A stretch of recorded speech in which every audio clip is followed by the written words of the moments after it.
Welcome to Shed Life NZ. We're telling good stories, people working hard, shining a spotlight on lessons learned and success. Today, I'm really happy. We've got someone I've known for a while, followed for a while, inspired. Him and Shu Pramar, known to everybody as Ash, my man. Thanks for having me, man. Thank you. You're a husband, father, entrepreneur, politician, marathon runner. You've done a lot of things, but what a lot of people know you for as a whiskey connoisseur and a dealer in fine whiskies. We're just saying before, but what's the most expensive whiskies that you've dealt with? And the most expensive bottle I've got on hand is the Glendronach 50-year-old, which was a one-off release from one of my favorite Scotch whiskey distilleries, and most of my life's work revolves around Scotch whiskey. That's the original love affair. Yeah. And this opportunity came that did a global release of 180, 190 bottles, and only 2 were allocated to New Zealand. So I took one straight away. Yeah. It's currently sitting in an undisclosed location. Yeah. Yet to be opened. But that's kind of like the biggest. And what's the retail price on that? $55,000. Nice. But it's been a history, man. 50 years old. Mm-hmm. There's a lot happens in a 50-year period. Yeah. So this particular barrel of whiskey has sat very, very patiently for connoisseurs to, I guess, get into it. And I'm looking forward to opening it one day with some people. Yeah. So would you think that will be something that someone will purchase a whole bottle, or will it be a tasting session? Is it normally a celebration? Like what? Yeah. You ask a good question. So I have so far remained committed to opening it for a tasting, which I actually tried to do just after COVID. We had arranged for a night at Hyatt in Auckland. Get 20 people in, $3,000 each. Open that bottle, but also some other single cask whiskey, high-end food. But trouble we had is we had 10 people committed. I needed the full 20. Yes. If I'm going to open a $50,000 bottle, I'm not going to put 20 grand of my own money into it. I just needed everyone to cover the cost. And then obviously, as you know, post-COVID economy has gone down a bit. There's a lot less people wanting to spend $3,000 on a night of whiskey. So I'm just being patient because I also have a YouTube channel, very boring channel, where I record and upload whiskey reviews. I've done 250 reviews. And I hope to just sit very casual like this and just go, hey guys, this Ash here reviewing a Glendronach 50-year-old for you guys today. So I'm hoping to do that. But for that, the tasting needs to happen. Excellent. What's the channel? Let's shout it out straight away. Oh, it's just my name, Ash Parmar. Parmar? Just type in Ash Parmar whiskey. It's there. It's very, very boring content. Like my kids, when I first told them a few years ago, they got so excited because they're thinking Mr. Beast straight away. They're thinking millions of views and dollars coming. And I said, look, Dad is talking about something very dull and very boring. And I speak in a very dull voice because the voice I speak on is very informative because I want people to understand how the whiskey was aged, how it tastes, and why do you get certain flavors. And that's a very boring subject, but certain people watch it. But it sits there, and I don't upload regularly. Like I did 8 in December, but I haven't done anything since. So it kind of just sits there because it takes me half an hour plus to do one review. Yeah, that's not bad. Because we've got a couple of hours to go down this podcast. What I thought is, how did the whiskey connoisseur, like we'll circle background, we'll do a bit of a life story and journey as we normally do for people listening, but I want to find out, how did the whiskey connoisseur come about and how did you turn that into a business? Sure. So just a quick background, my family, my parents, my brother, we've been in liquor retail in the Waikato since 2004. So there was a point around 2017 when I was incredibly bored running the Huntley liquor store under the Decca sign. And I guess very sick and tired of my Decca guardianship that I was doing voluntarily. And I remember talking to a lot of people in 2017, how bored I am, and probably a bit upset at myself. I'm stuck in a shop in a small rural town. And spoke to a few people what I wanted to do with my life. And a good friend of mine, Glenn Marvin, great man, he suggested that I start an online store. And it will give me an ability to talk about some of the nicer things, which I'm unable to sell, in particular in the Huntley store. So if I set up an online store, I can talk about a bigger thing. And so we did that, and I started doing this thing on the 8 p.m. Facebook page. Every Monday at 8 p.m., I would just go live, just sitting around a table like this, and I'll open a bottle of whiskey and I'll just talk. Yeah. You know, and that kind of became a thing. And the whiskey tastings came out of actually attending a tasting done by a brand ambassador, which I found very boring, very unimaginative. But the trouble was, this person, to his, defense, had to talk about 5 products from the same distillery in a deliberate manner. Whereas every tasting from my first one to the one I've done now, I've done hundreds of them. And I try and mix the tastings up to educate the people on what the flavors and smells are getting, why different casks are being used. And I did my first tasting at Mavis in Vintech building, in the red brick building. Yeah, there used to be a cafe there, Mavis. And I remember being so nervous, man. I put this nice full sleeve shirt on. I bought a projector. I was going to put photos and videos on the wall. I can see faces of the people who were there. Yeah. And I took it so seriously, I was like, I just want this to be perfect. And it worked well, and I did obviously lots and lots of big, small tastings. And but then the recording the reviews came from actually a hero of mine, this German guy. He'd been recording and uploading whiskey reviews for a very long time. Again, very boring format. Yeah. There's no zoom in, zoom out explosions and bottles crashing. It was just pure knowledge. This is what it is. Hopefully that helps you to make a purchase. I'm not necessarily here to sell you something. I'm just here to educate you. And that comes from some of the experiences that I've learned from being on LinkedIn. Like some people say, put your best content out there without the expectation of a sale on the day. So, that's where it's come from. That's really cool. I might just circle it background. So roughly what age were you at 2017? 2017? Well, that's a good question. Well, I'm 42 yesterday. Nice. So, happy birthday. Oh, thank you. 42 now. But remind me to tell you how I'm actually technically 39, not 42. We'll talk about it later when we're talking fitness. But in 2017, I would have been 32-ish, I guess, 33. We're showing off our maths. My maths, I don't know, man. I'm not very good. 42, 33. Let's 26. say 33. Yeah, 9 years ago. Yeah, 33. 33. Okay, so what I think is it's quite a cool idea is you're working, you're bored with it, is instead of changing everything, Glenn is advised, hey, a side hustle could be, and I sort of see there's 2 things within it. One that you did, which was the online store, utilizing a business that you're already involved in. The other was getting involved in social media. So both of them slightly different to what you're already doing, but there's probably something for a lot of people there that are like, hey, I'm a little bit stuck. I want to do something different, or I want to grow my life. Honestly, I actually can relate. Waikato sheds. Yeah. That which is what I was doing, selling sheds, running sheds and that, and then started putting out shed content. And that has led to an explosion in the shed business, podcasts, a whole lot more opportunities, just doing something slightly different, but still within the realm. So I think that was very cool. And so 8 p.m., is it still a side part of the business, or has it become the main part? How does that fit into it? It hasn't somehow become the main part. So our brick and mortar stores, which are franchised business. So we run businesses under a banner, which is Botlow. Cool. In our case in point, we own the businesses, but we run them in a deliberate manner, how they tell us to.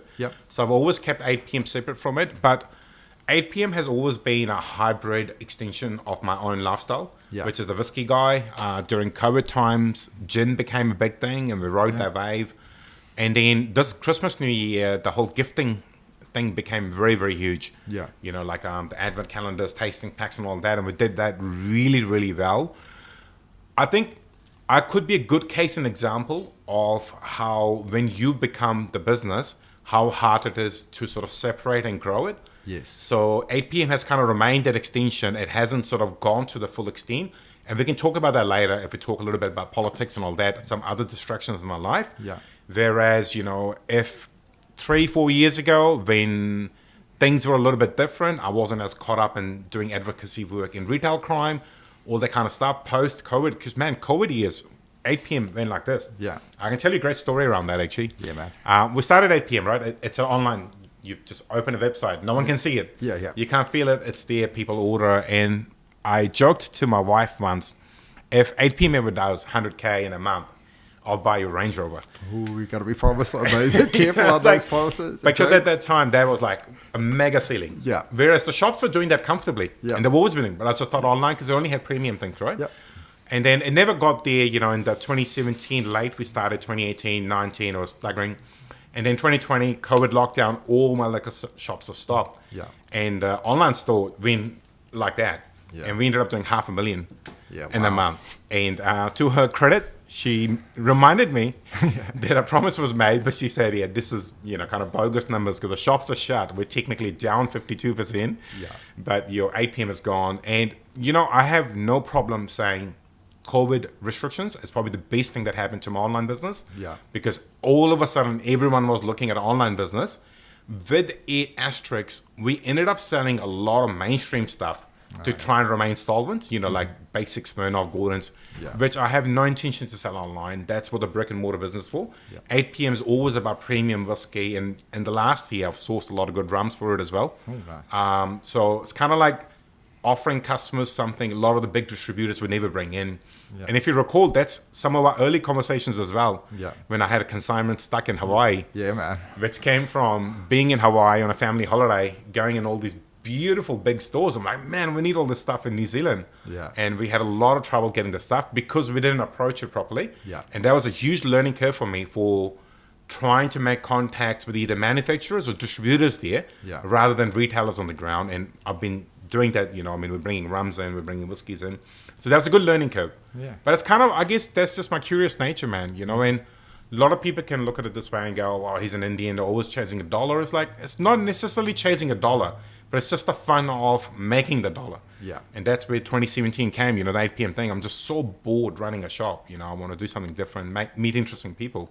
Yeah, that's very cool. I just picked up when you called it 8 p.m., you referred to it as a lifestyle brand, and you didn't call it Fine Whiskies Online or something, .co.nz. What was the thought process then? Like, it's a very simple one, and you got to laugh. But I'll tell you. So I've been here for a long time, right? And my integration into New Zealand culture was playing cricket at Melbourne High School. Right? And all these boys drank beer. That's all they would drink. And I can remember back in sort of 2001 to 2005, we'll all end up at the east side. And all these guys are drinking Tui super jugs, you know, 2 liter super jug, $8, incredible value. And I'm just sitting there, I was like, I can't drink that much beer. So even in those early days, I would either have a whiskey liqueur or a whiskey of some description, you know, because I only want 1 or 2 drinks.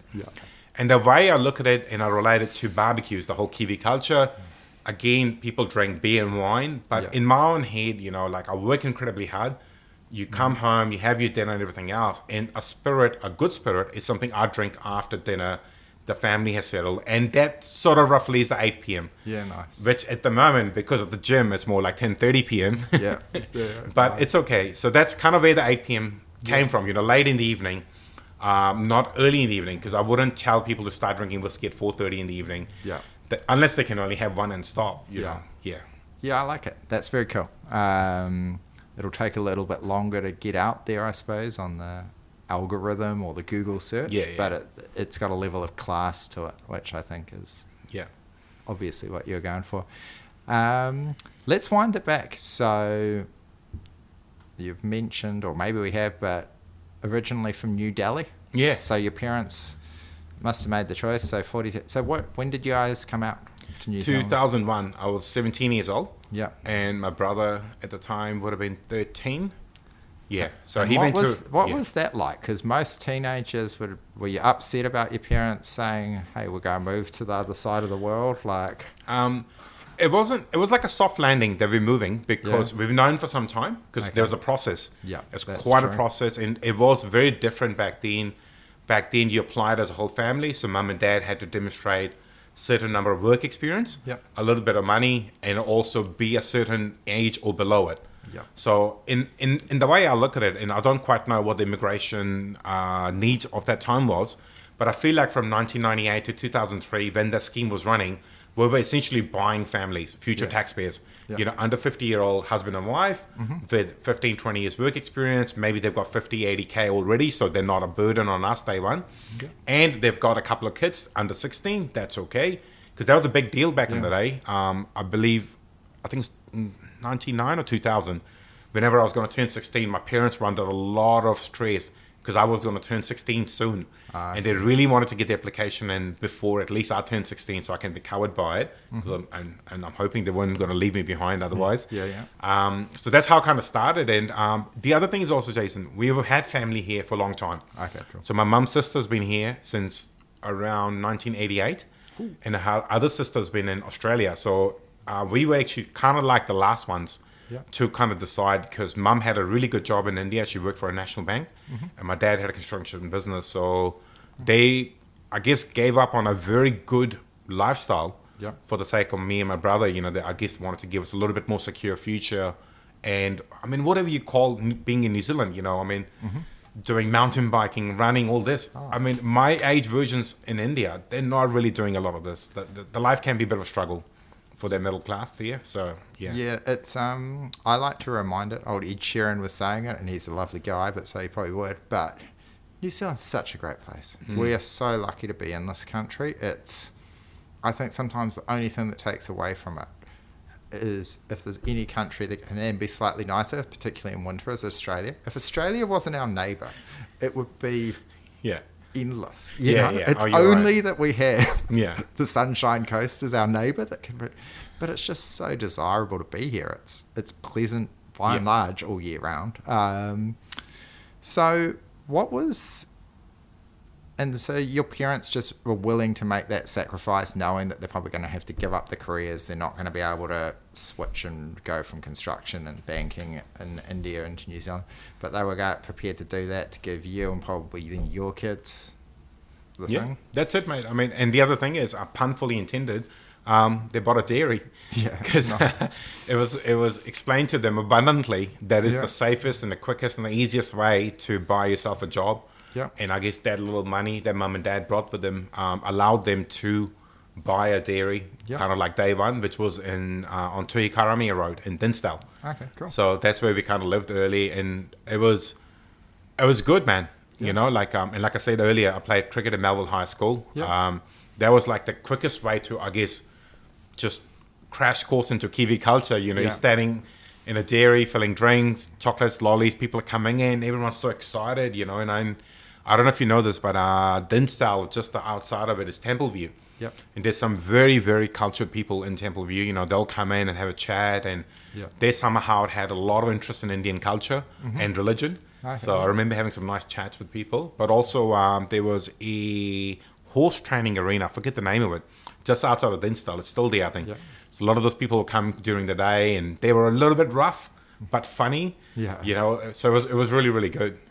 Cool. And what was your impression of Kiwi students comparative to what you'd been used to in India? How was it going from high school in India to high school in New Zealand? So just to clarify, I didn't go to high school. Okay. So, nice. And this is funny in itself. I gave my last high school exam at some point in 2001 in March.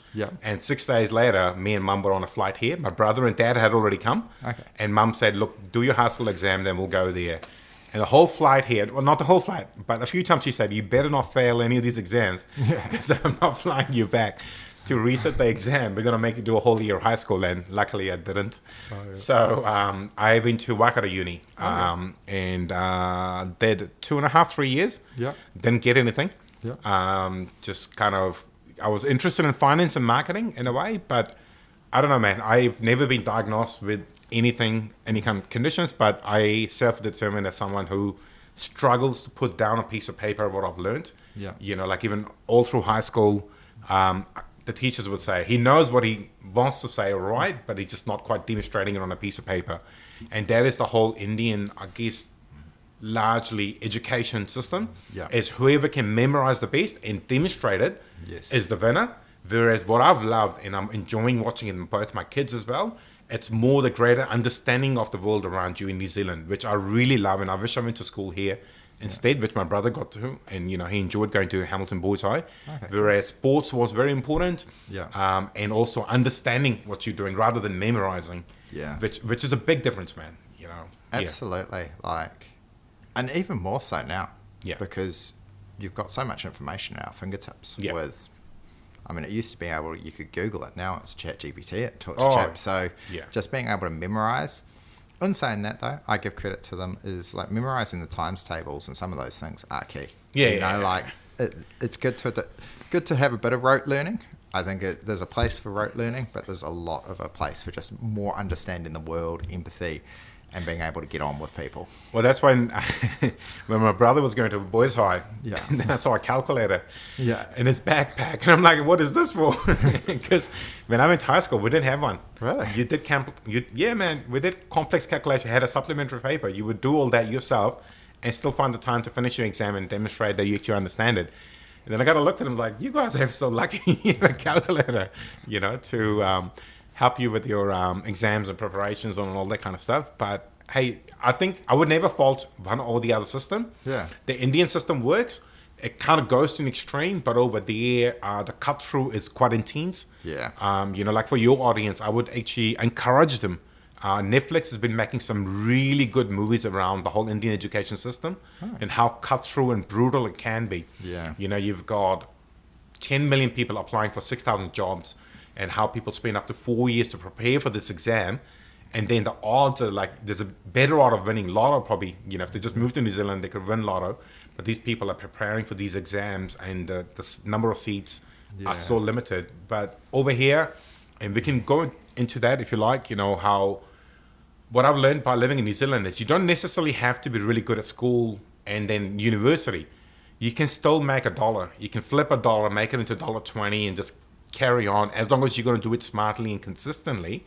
New Zealand has that opportunity for you, which is just amazing.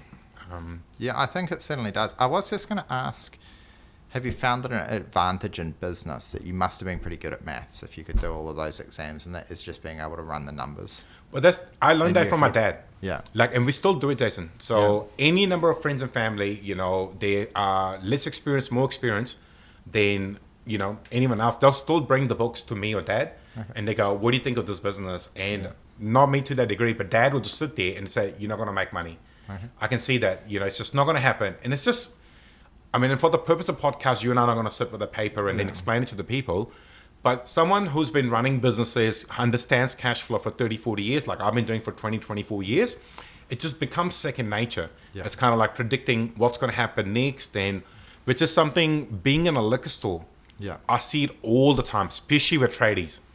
They get into a bit of cash and it's just like, let's throw it up in the air and then, have happy times. But then they're not thinking of, what do I owe the IRD come March?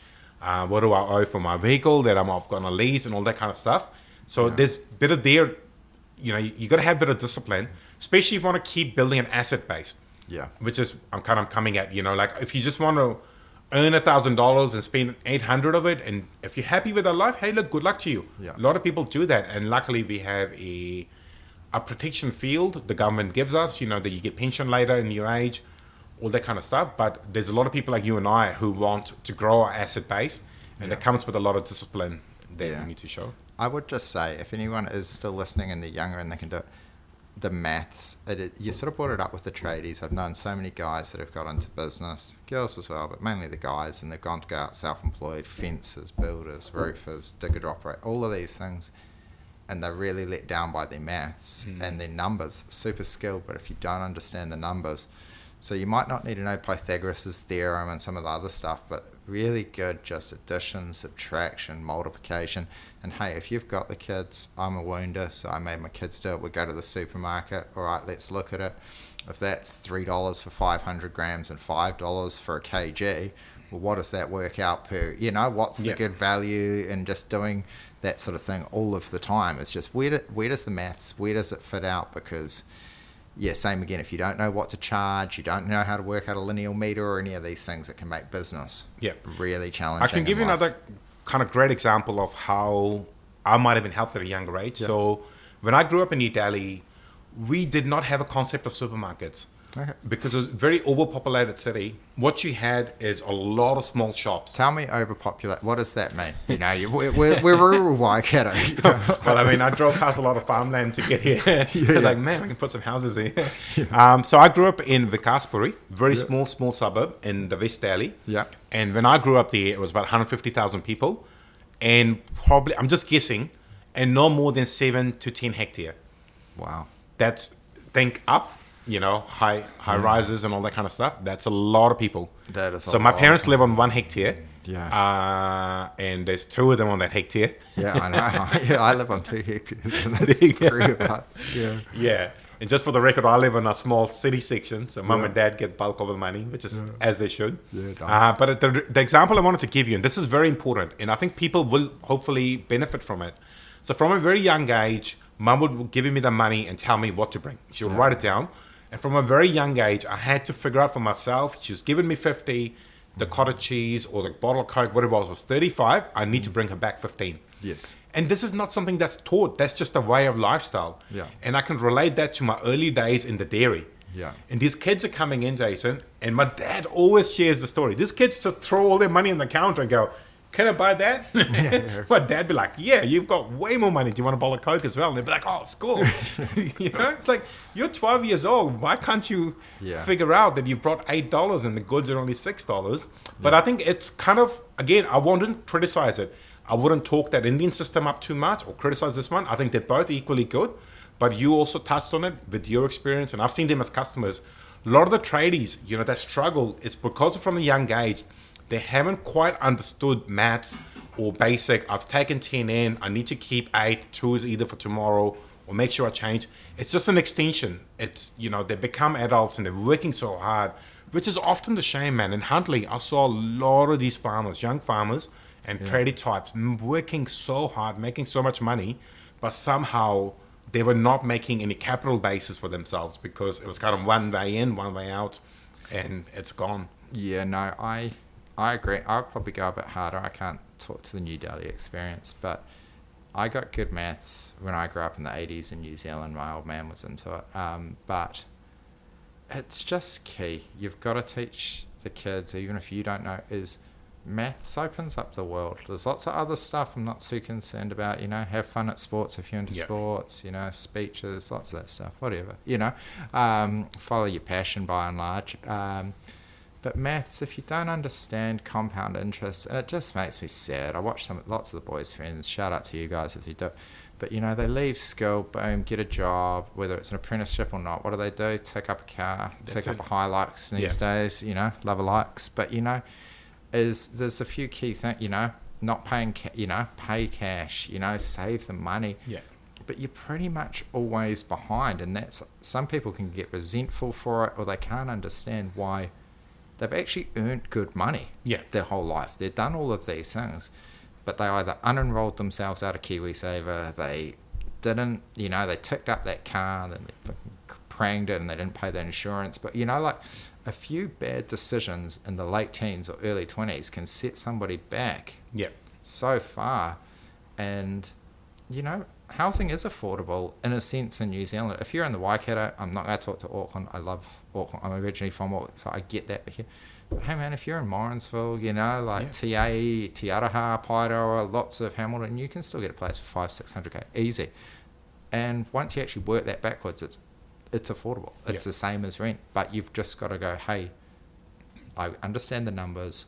Let me do let me do these things and add it up. It's the same as the kid coming in and throwing $8 on the thing full of coins and going, can I afford a Coke and a bag of lollies? And you're like, yeah, man, and 2 packs of chips, but is being able to do it because you can actually manage, and I actually have in my life managed to live quite a life on a lot less than people would think. Yeah, let's actually maybe spend a little bit more time on this. I think you're onto something really good. I don't quite remember the words, but maybe collectively we can come up with a term. That early age, and it doesn't have to be below 20, but I think that 21 to sort of 30, 32 is so crucial. Yes. And you can probably find a better term for it, but it can either springboard your future or create a sand trap. That you're just going further down. And I can give you an example of it. We had a manager working for us. Let's not say names. His brother got into a bit of trouble. And then I was like, how much trouble he's in? He's like, well, he's 23, 24. He's got $32,000 of credit in his name. Going into no liming, whatever, buying a camera, TV and all that. I'm like, that is so dumb. That is the dumbest thing I can think of, that you are 23, 24-year-old. You don't own a house, don't own your own vehicle, and you've got $32,000 ticked up with electronics companies because you think having a camera, a phone, a big TV and all that is important to you. And I can give you a quick example. wife and I bought our first ever TV during COVID. Because all of our TVs before were my mum and dad's leftovers. Yeah. You know, because they've got the money, it's all good, I'll take your free TV, Yeah. you know. It's little things like that. And I can give you a lot of examples that don't necessarily have to come from my life, but I'm sure you would have some as well. It's that 21 to 32 years, yes, you want to have fun, want to have a girlfriend or a boyfriend, you want to overseas travel and all that kind of stuff. And maybe we can talk about overseas travel. You know, they put so much pressure on themselves. I've got to get to UK, I've got to do this, and I've got to do that. And they come back and your body's suddenly 25, 28, but you haven't really saved any money yet. And then you're looking at some of the other people who potentially are migrants. You're looking at them going, man, he's getting sorted. He's getting married. He's getting his first house, or she's getting her first house. And they're sort of getting that stuff lined up. Yeah, I would say it from a Kiwi point of view. I certainly see what it is. I had a bit of adversity that I used to turn into positives. So blessings, but I found out that we were going to have our son Michael, who was turning a blessing. I think I was only 21 years old when I found that out, and I was like, better man up, do the right thing. So I foregoed a lot of things in the 20s that I can now really enjoy in my 40s.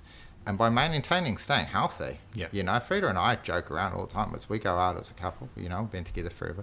But people are like, oh, you just wait till you have kids. I'm like, we've got 3 adult children.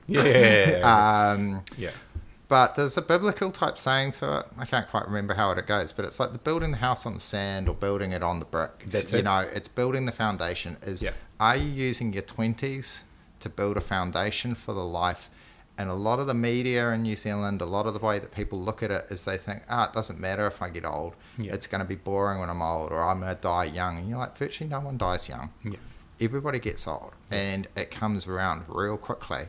But if you set that foundation, and the simple ones is just, it's so boring, but it's so damn true. Spend less than you earn.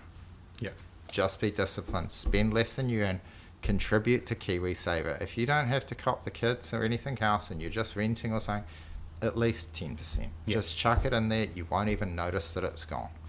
And then suddenly, boom, that will be your house deposit. You know, like if you just work, you could probably roughly do the numbers. You could work the minimum wage in over 10 years. You'd do it, and you'd be able to have a house deposit in rural/regional New Zealand. You'll have 35, 40 grand. Easy. In 10 years, 10 years, you know, be a good person and find another good person to cohabitate with, partner, and then you can combine it. And that's those stories that you see pop up every now and then. You know, a couple of kids, they are kids to an old man like me, you know, and it's, you know, early 20s and buying a house in town, you know, working at a supermarket and buying a house. And people are like, how are you doing that? And you're like, guarantee you read the article, kids been working there since they're 15, 16, they work a few night shifts, you know, they work a weekend, they save their money, they forgoed having the awesome car then, but then they've got so much more opportunity to do it. It's delayed gratification, and that's probably the toughest thing, because all of the marketing and everything that hammers young Kiwis is instant gratification. Instant gratification. I mean, it's probably crazy. You can do it. It's business. But it's like people put it, I mean, it's down to the point of people putting Saturday night on buy now, pay later, or a credit card and that. And you're like, man, if you can't afford to go out to town, don't go out to town. If you really want to, you can sort of just have a drinks, you know, like, but it's those things. Europe will still be there. You know, I never went on the OE, you know, we've traveled lots now. Did that make me a worse person? No. It's so, there's a lot of stuff. If you go back a couple of generations, or at least one big jump back, is everybody in New Zealand just got married at the registry. You know, like there wasn't $100,000 weddings. Of course it looks nice. I'm on Instagram too. It'll look lovely. But hey, what is important? Because man, if you set that foundation right, everything just becomes so much easier later in life.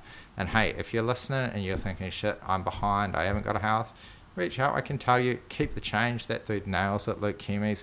There's ways that you can just get out of that hole with a bit of discipline, and you can just like, hey, what am I actually spending? What are my liabilities? Let me start paying this off. Let me just be disciplined. No one actually cares whether you got an iPhone 15, 16, 17, whatever we're up to now, you know. Once again, I'm lucky I've worked, you know, and got them, but it doesn't matter. My selfies look just as good now as they did 10 years ago, I reckon.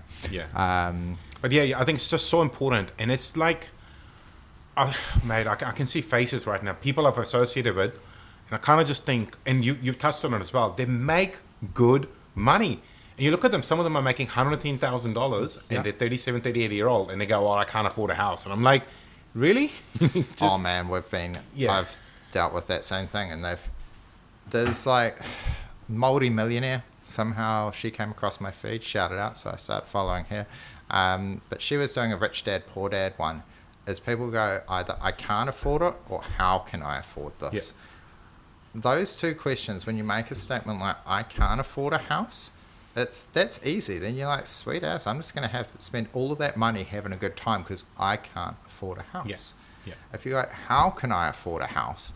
Then you can actually have to start backtracking and going, okay, well, what would a mortgage actually cost? What would I have to do to get in a position? Speak to a broker. I know, there's tons of, they'll walk you through and say, hey, mate, you follow this, and this, and we'll be able to get you the money. Yeah.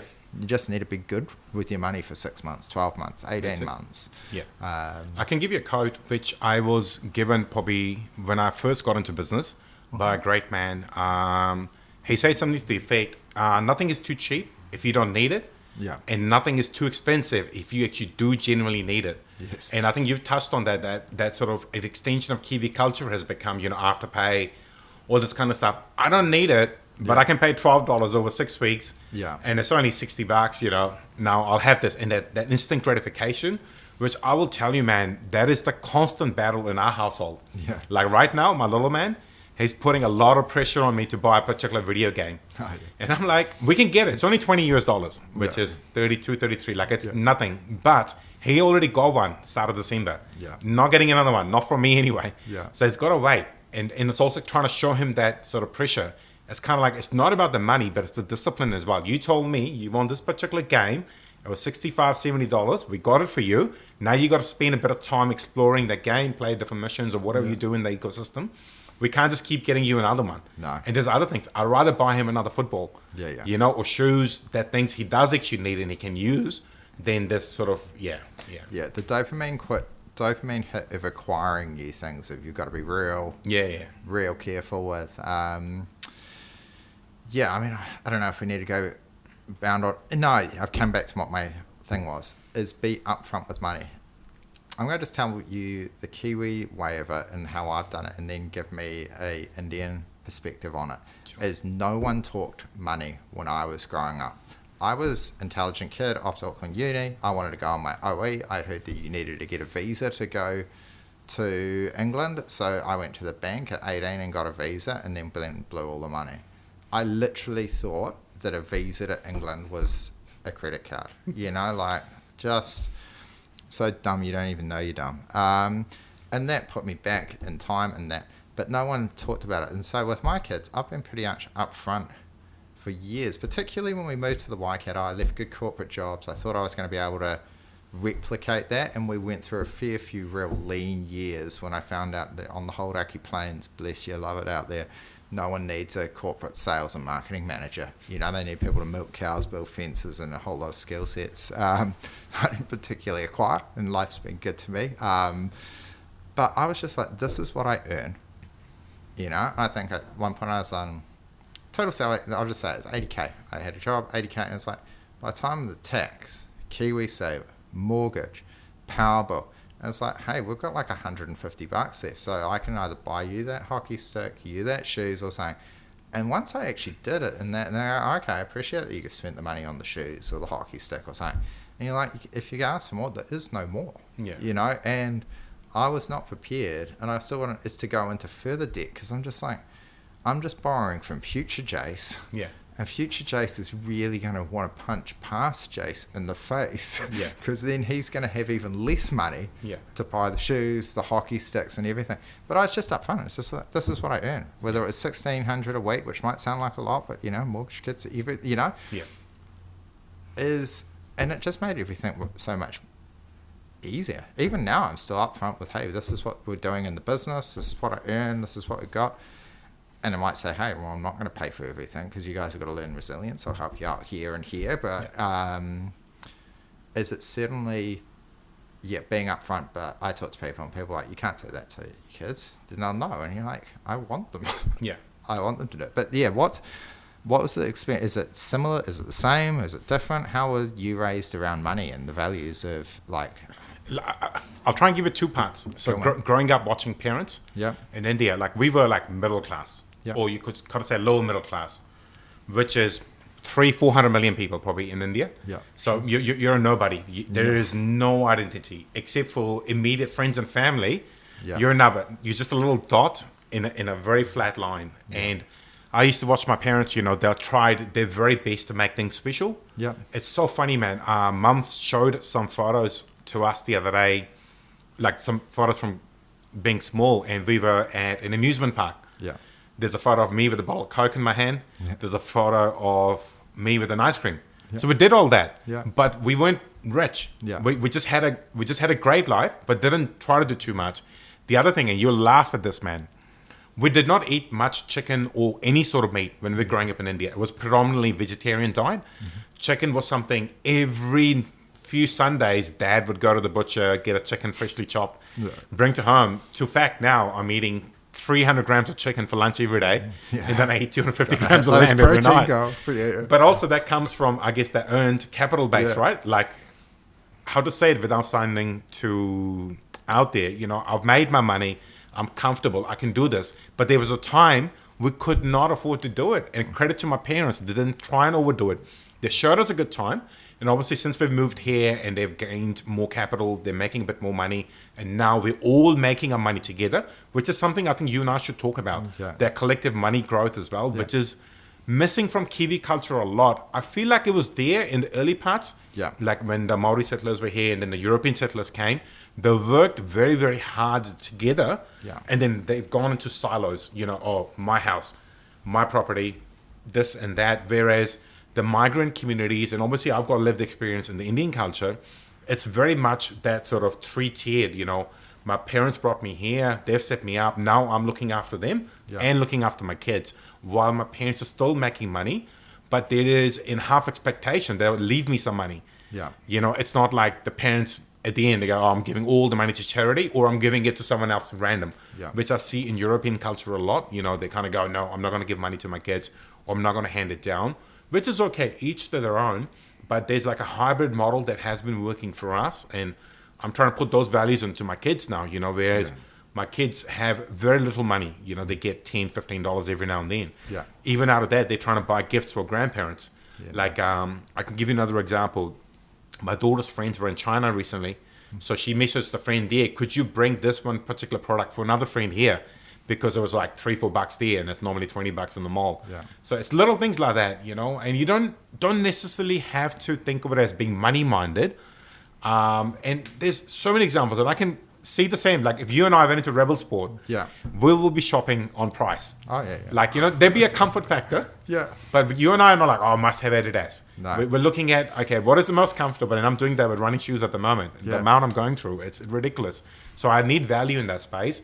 And what I'll say, bro, is you either have it or you don't have it. I don't really think someone can put it down your throat, especially when you've gone to that 30-year-old, you know, unless, which in my case is true, you know, you marry someone very smart, like my wife is very smart, a lot more savvy with money. You know, I feel like whatever cents and dollars we've collected at a higher rate because of her, I can still find ways to spend money.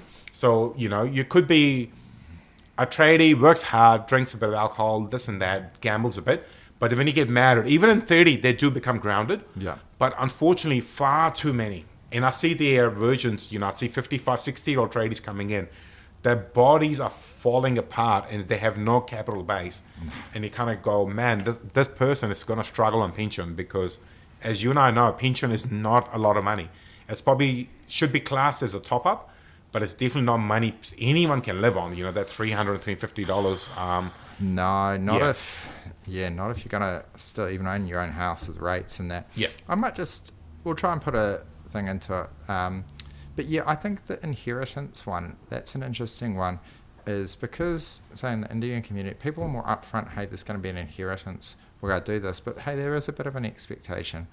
Yeah, the amount of Kiwis that won't talk about that, it's just this interesting thing. I think it boils down to there's a real fear of death within our culture. I think it's almost the non-religious. Did you say death or debt? death. Okay. Yeah, there's a fear of growing old and there's a fear of death. I think it links in with a non-religious nature of most people, is they don't want to talk about the fact that they're going to die. Like, I've listened to enough Joe Rogan. I know that I will pass. It is what it is. I've lived a great life up until now. You know, I intend to live for many, many more years. Yeah. But if I do, it's already in place. I talk to her about it. I show the kids our will. They're like, oh, is that what you guys are going to do? But it's just being upfront with it is like, hey, what is going to happen when you pass? And actually, that's something I have never ever thought about. You've given me something to maybe think about later on as well. That sort of non-religious sort of background, being an atheist. Yeah. It's kind of like, well, I'm just carrying on for a certain period of time, but I'm not thinking of the end date. Whereas, you know, I mean, I practice Sikhism and Hinduism. Yeah. You would talk about death a lot. Yeah. We would talk about reincarnation and all that kind of stuff. And I mean, I don't want to bring the vibe down. I don't know if you saw, a friend of mine died in a car crash. Yeah. And I'm fundraising for his family at the moment. It's kind of like, that was a very important lesson. You know, I mean, if you look at this table, that's the whole life. This dude has gone at 45. Yeah. And left his wife and kids. And in their instance, there is no inheritance as such because they moved here at a much advanced age. Yeah. So whatever inheritance they could have is whatever the parents had in India, which is very little. Yeah. Whereas in my case, you know, we've worked as a family, we built businesses together, and every time we look at the asset base, we look at it as a collective. And I always mention my brother in there because he works incredibly hard. Like, he's in the shop right now, which is allowing me to be here. You know, that's how it rolls in our community. But also, when you think of future investments, you always think of, well, I'm a husband and wife, I've had 2 kids, I must build 2 more houses. Yeah. Not to rent, but just to give to the kids, you know, or get them a spring into the system, which again, it's not being money minded, it's just being conscious of the continuation of life. And again, you say something to the effect, you know, it's kind of like when my parents brought me here, they weren't just setting me up. And I think you touched on something so beautiful. They were touching their grandkids up, who weren't even, like, I wasn't even married, but they knew, like, if they can pick up Ash and Gary, bring them to New Zealand, and to their credit, they picked a great country. Yeah. The opportunities were presented and they were taken. And we've kind of run with them as best as we can without overwhelming them ourselves. You know, we do have a bit of fun as well. We'll do sports or whatever we can when time allows.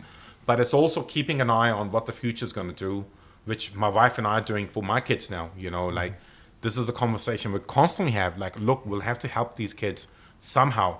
Yeah. However small, maybe we have to increase a mortgage when they get to 25 just to get them into their first house, and then off you go, you know, and you do your mortgage thing now, but at least just give them a little bit of help. Yeah. Yeah. I think it's great, and I think it is. And I think if you're listening along and you're like, lucky for some, you know, like easy for some, is, hey man, you write your own story. Yeah. You know, I think if anybody's really honest, you're always standing on the shoulders of others. Maybe those shoulders aren't very tall.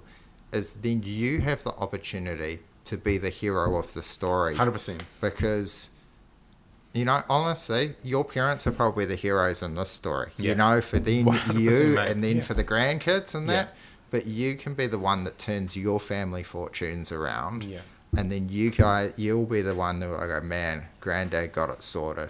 And then he helped it. You know, like, so sometimes that's it, because you also see it, and it's people that can be well more sorted can struggle for meaning a lot more than someone that is. So just because you heard that and so it doesn't mean that you can't do it or won't be able to. It's just use that as fuel to drive the fire. That's awesome stuff. Let's park that. Let's go back a little bit. I just want to know, so you got back into it. I like that you joined. So you went to Waikato Uni. How were your parents on the fact that you didn't get the degree? I'm just trying to wrap my head around Indian immigrant, and I'm like, you're not a doctor, you're not a lawyer, engineer. Like, you will love it. So I think there was 2 phases of it. I had stopped going a semester. Yeah. And I'm getting old, 42 now. Yeah, yeah. So there was that. Then I went back, I think, and then I dropped out. And that was like, this is the end. Yeah. And there was like a day I was sitting on a couch or a chair like this, and Mum's like, what are you doing? And I'm like, I don't know. I had lunch. That's what I just did. I'm doing lunch. You know? She's like, nah, but I mean, what's happening? You know, like, if you're not doing uni. Yeah. And I was like, well, I haven't thought. I'm helping you in the dairy. Yeah. And she said, okay. And then 5 or 7 days later, she came and she said, I've got you a job. And I said, whoa, okay. And she said, I've got you a job at a fruit pack house. There used to be this factory by the Hamilton Airport, Sunnydale or Sunnyvale, something. Yep. Yeah. She said, and I was like, okay, yeah. And I was like, cool, I'll go and I'll make some money. And I have to say, man, hand on heart, that week and a half I worked there put the fear of God on me. Yeah. How hard you can work in life for, well, literally no money. That's what I class it as. In those days, I worked the 5 days. I think my wages were $350. Yeah. But what scared me more was the lunchtime conversations with some of the older people who were there and how defeated they were or they had given up. Yeah. And how much they were talking up how this is good money. And I'm sitting there thinking, man, I'm spending more than that at Nando's in a month with my friends, you know, because I have this lifestyle. And those 7-8 days just really scared me that how low I can go in terms of, obviously I'm giving a skill. This is a skill of labor. There's nothing else I could do. This was a very boring job. These apples are coming out. The machine sorts them. Yeah. Every now and then you had to stack a box or just sort of just check something. So it was a very low skill thing. Yeah. So credit to them. I'm not saying they were taking advantage of people. No. It was just a very low skill job. You know, I could have worked hard, maybe go to a higher level. But then I started working at a McDonald's on Tirapa Street. Right. And this reminds me of my job. I used to take orders on the drive-through. That was my skill because apparently I was good at it. Yeah. And I did that for 6 to 9 months, and I was kind of doing some of their courses, and they wanted me to train me to do this and that. And it was actually my dad. He pulled me aside, and he said, look, you know, Mum and I did not give up a good life in India so you can come flip burgers. And, you know, you haven't met my dad. Hopefully you'll meet him one day. Man, he's like the most gentle soul. Yeah. And this is like words like that out of him. It hurt me, man. I was like, oh, geez, that's deep. You know, it's like he's cut through. He's just like knife in the heart. You know, but he's right. Yeah. And I think he felt like he had to say it. Yeah. I did not bring you here so you can flip burgers. And then there's a little bit of gap, and then Mum and Dad one day say, look, we'll buy a liquor store in Huntley. Yeah. So that's where it started. You know, do you want to come work for us? And I was like, yeah, I'll work in a liquor store. Yeah, that's better than working in a dairy. You know, I've had enough of eating lollies and chocolates. Yeah. I just want to. So and that's where we started, man. You know, in Huntley in 2004 under the Decker sign, 4th of October, 2004, we were there. And what a journey that was, man. 19 and a half years I worked in that shop. Yeah. And I joke to people, and I'll make this joke now for your audience. You only get 17 years for murder. Yeah. But I did 19 and a half years in Huntley. 19 years. Beautiful. Yeah, and you can read it however you like. You know, there's some good times, some very tough times. But just to give you context, the reason why I mentioned that a long time, at some point in 2008, so not long after we got the shop, 4 years after, we bought our first store in Cambridge. And we've stayed in that shop. My dad started working there. And then in another few years, we opened the shop in Dinsdale. Oh, nice. And then my brother started working there. So you can sort of see how we kind of look at stuff. You know, we've got a store, we've paid it off, we've got a bit of capital. Now I'm going to borrow again. I'm going to borrow yet again. And at one stage, we ended up with 6 shops, which was good, but very hectic. And now we're down to 3 shops. Okay. So sort of keep it manageable. It's kind of like I've made a little bit, and that's enough for now. But also working in Huntley, man, like I can give you a great story. Yeah, man. You said to me, I think a few times, you know, tell a story. Yeah, tell us some fun. Yeah. This is one of the best ones. So there's this particular lady, and I'll explain her background to you later. In the first couple of weeks I was there, she comes in the shop. She goes, oh, you guys are the owners. Like, yeah, my parents are in the shop. I'm just helping them today. It's like, and she goes, you're a terrorist. She just said that to my face. Like, and I was laughing like this. I'm like, do you even know what a terrorist is? She said, yes, I know. The people that come to your land and buy your land, they are terrorists. And I'm like, no, I think that's an entrepreneur, a business person. They come and they invest and they buy in the land. I was like, no, you're a terrorist. And now context, I continued serving that lady for good 19 years. She would drink a whole cask of wine every couple of days. Oh, so that's like solid 29 standard drinks going into the skinny body. That's about 14 standard drinks a day. So in context, 14 Waikato draft beers. That's a lot of alcohol, right? And that's one small example of how some of the conversations were so hilarious and so out of context, but I had to sort of adapt to it, you know. That's one of my earliest memories of being in Huntley. Kind of got called a terrorist because we bought something in their town. I just didn't even know. How long was the Decker sign for? Well, So you were the guardian. You were underneath the mighty Decker sign, So Huntly's known for the power station and the Decker sign. Yeah.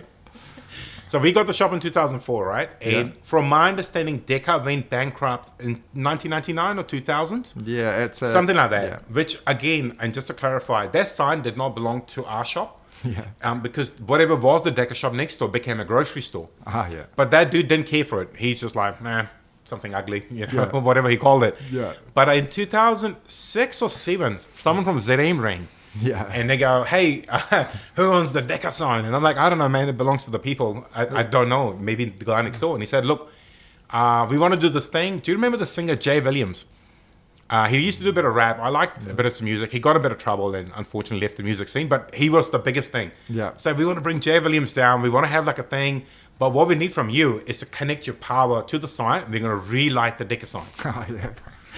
And that was cool, man. That was a big night. That was so good. And I can still remember. And this is before iPhones and smartphones. Yeah. So I have no photos and videos to show you. But I just have mental, images. And they set up this little stage. Jeff Williams came in my shop. And I'm like, hey, bro, how are you? And ZM did a live, and it's like, what are you doing? Yeah.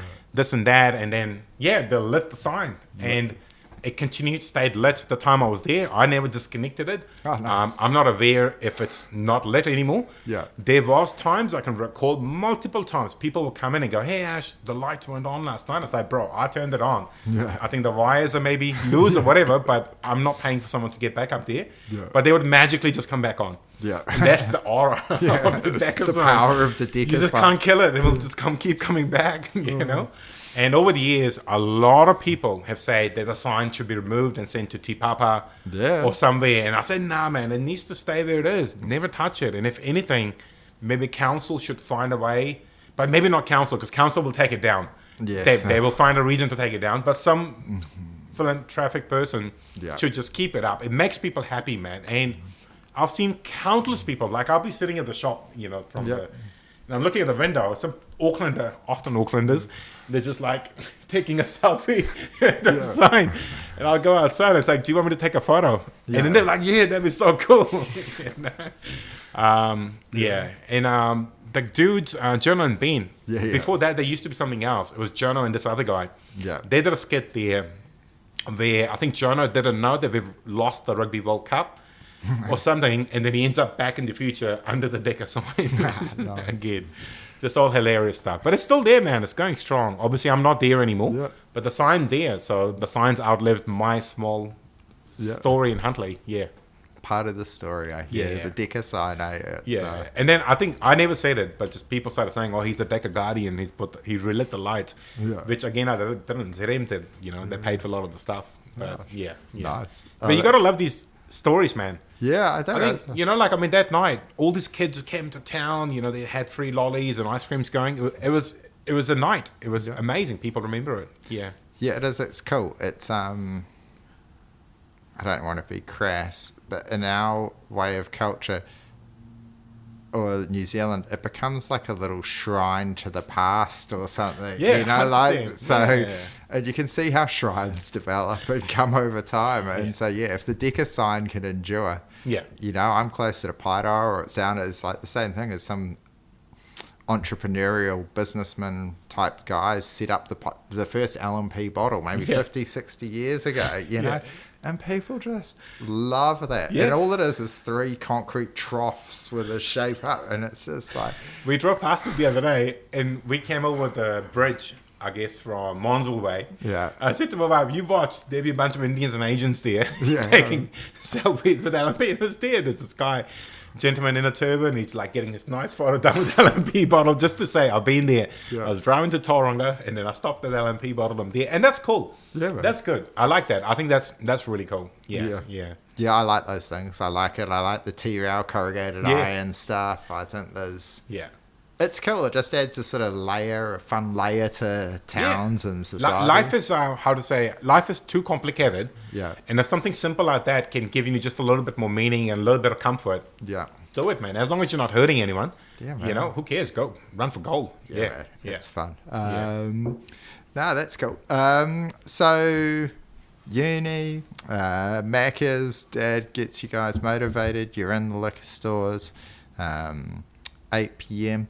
Any lessons learnt in terms of business or what's going on running the liquor stores and like working in Huntley in the community of just like, I don't know, maybe what you'd see of people and how it would interact? Even just interacting with people, like. Yeah. I can give you a good story. This is probably one of the best business lessons I learned. So our liquor stores used to be in a franchise group called Super Liquor, which is a shareholder-led, blah, blah, blah. We were there for 10 years. I was actually board of director of it for 2.5 years, youngest in the history of the company. We can talk about that later. But we used to have these regional meetings. And so in those days, there was 20 stores. And sometimes they'll have them in Taupo, Auckland. And this particular one was Whakatane. And it was my first one ever. And I went to this meeting. I'm very quiet. I'm sitting there with my dad. We're just trying to figure things out. People are talking. I don't understand any of it. But they keep using this term co-op. And it keeps coming up. And I'm just sitting there and they go, okay, yeah, well, there's a Q&A. Does anyone want to ask any questions? And I was like, whoa, what is co-op and how do I earn more of it? Because it seems like you guys are really keen on co-op. And everyone laughed. But no one answered my question, man. And I'm just sitting there thinking, I didn't make a joke. It was a serious question, but that's okay. But the credit to this man, Keith Skipper, Skippy, they used to call him. He used to own the Super Liquor on Te Rapa Strait. Legendary man. Unfortunately, he passed away many years ago from cancer. He pulled me aside during the lunch break and they said, well, because everyone knows the answer, they think you're stupid, they didn't answer. The answer was very simple, and I can tell you, and it's not a big secret. So for us in the liquor industry, whatever purchases we made from any number of different suppliers, you get a small percentage of, it's called rebate. Back in those days, we used to call it co-op. So like hypothetically, Lion Nathan, all my purchases, I will get 3%, 4%, 6%, and that goes into your profit. Again, depending on the kind of business person you are, a lot of people will just let their money come in and it just goes into the cash flow and there it is. But in those days, because Super Liquor was set up with Lion Nathan, we used to get a very high rebate and you could model your business in a certain way. You sell more of the product, which is going to result in more on that. Co-op. So that's what the boys were talking about that day and then everyone laughed. But credit to Keith Skipper, one of the earliest, probably didn't even intend to, earliest mentor, he took the time to do it. And again, me and Dad went away and we just championed that for 10 years. Like we worked incredibly hard, stopping short of not keeping products in the shop that didn't make us a rebate, but position certain products in a way, or if they did new products, again, position them in a certain way just to leapfrog more margin for us. And again, it's not being money-minded. It's just being smart and savvy. And luckily, it was explained to us. We could have spent 10 years in business on not having done it and probably would have had a lot less capital. But luckily, someone explained to it. And we did it. And then I explained it to countless people who came into the liquor industry. Hey, there's this thing of rebate or co-op, and you probably want to position a business, but don't overwhelm yourself. Don't think I'm not going to keep certain products or keep them hidden. It's just kind of, it's like in a slight way. So that was one of the earliest learning things we got from him, which was really, really beautiful. The other thing is, man, I have had front row seat to the drinking shift in New Zealand market. So when we started in 2004, I think back to our beer chiller. And it was still referred to as beer chiller because it was beer chiller. There was no RTDs in it. You could maybe see an odd Woodstock or a KGB and a couple of other drinks. But fast forward to now, if you get into my store, more than 2/3 of it is RTDs of different description, or there's cider, or there's ginger beer drinks, and beer overall is just in a massive decline. It's still there as a big product, but people they've kind of shifted a lot more to that, or spirits and wine and all that kind of stuff. And in the early days when Woodstock and Cody's were the only thing, that was crazy. You sell pallets and pallets of it. But now transition has gone to, and I remember in 2016 or 2017, I went to a conference in Fiji, and this big guy from Heineken came and he said, in 10 years from now, a quarter of the sales in your stores will be low carb, zero alcohol, low alcohol. And we all laughed. We're like, no, man, you don't know New Zealand market. These guys drink a lot of alcohol. They're not going to do low carb. And they're like, okay, well, we'll see. But you look at it now, come into my store now, more than half of the beer category is either low carb, mid-strength, or zero alcohol. Because that's the education piece, right? Like the education is getting out there. Hey, look, if you must partake, that much sugar in your body is not really good. So people are drinking either low-carb beer or things like Clean Collective, PALS, low-calorie intake, all that kind of stuff, which makes me laugh in a way because the net end result is the same. they're having 13, 14 standard drinks at a party in the weekend, but they want to feel good about it, which is, each to their own. I suppose, it's I did find it. I took a real long time to get on board. I never really did with the low carb beer, because I would look at it, and if you actually compared it, it didn't actually make much difference. But I remember when our hockey team, which is pretty much was a drinking team, or it is a drinking team, switched from normal Spates to Spates Ultra, and I was like, whatever, if that's what we're doing, we're on the Ultras. But definitely. I mean, I could never really play with the RTDs because I couldn't take the caffeine and the sugar, and so which is a lot of the trouble we see, man. I mean, you see like some of the youth who misbehave. And this is the thing, I often, again, it's like you're there as a business person, right? But I'm not there to preach. Because you're not going to make money. No. So I could occasionally have a chat, but I'll often say to people, would you ever sit somewhere and drink 18 cans of Coke? And they're like, nah, you silly. Why would I? Well, you're drinking 18 cans of bourbon and Coke. That's a lot of sugar and caffeine, And again, my lifestyle was different because, and I was going to say it earlier, but I'll say it now. The most low-calorie drink is whiskey. Just put a little shot of whiskey into a glass. Don't add anything else to it, as long as you can control yourself. And just drink the 30 ml, not keep going again and again. That's as low-calorie as you could probably go. But a lot of these boys and girls, man, they're drinking these RTDs and even cider. There's got a lot of sugar in it. Sweet sugar. So, I suppose you probably saw some people put on some serious weight or change over the years. Including myself. Twice. I've been through a couple of phases of getting really big and then working really hard to obviously lose the weight and the stress. Well, shall we... some pretty cool stuff. And I just asked, so clean collectors, but is there a lot more of the sort of like the Coke Zero sugar turning up in the RTDs and that sort of thing now as well? You'll find this interesting. We had some data come into us, I think, start of December. So our particular store, because we've got 2 stores in Cambridge, the Leamington one, our number 1 selling RTD was Woodstock Zero. I was shocked. I mean, I knew we sold Zero sugar. Zero sugar. Which is funny because when I was in Hunley, it was the normal Woodstock. So it's the same product, number 1 selling in both towns, but here it's no sugar, and in Hunley it was the full strength, the full sugar, proper Coke, and all that kind of stuff. How funny, it's just like Cambridge might think, they are what they are, a bit more money and they have a bit more capital and this and that, but neat end result in a way. They still love it. They still love the Woodstock, which is okay. And hey, credit to Woodstock for making the no sugar available if that's what they're... and I think it's cool, like I noticed one, and I had a couple of them, is Corona Zeros at the end of last year, and they had vitamin D added to it. But I was like, is this going to be a trend or come in? Because people have often gone zero, some to just stop drinking, but for the health or something, and they still want to have a zero.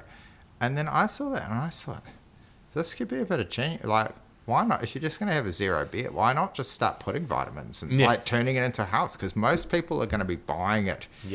You're not really buying it for the taste. Most people, I believe, that buy zeros or drinking zero beers is so they can still hang with their mates, have a beer. But they're just having a zero. So that's not? It.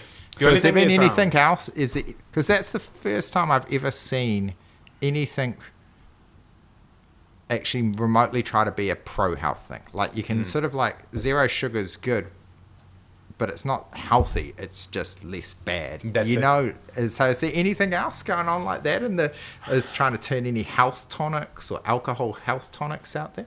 Not really. And we had a particular product brought in as a sample, but I don't necessarily myself understand it, so I don't want to mention it. But there's one product I'll mention to you is called Cheeky. So I don't know if you drink iced tea or have ever partaken in it. I don't mind it. I'll drink it. So Cheeky is a product.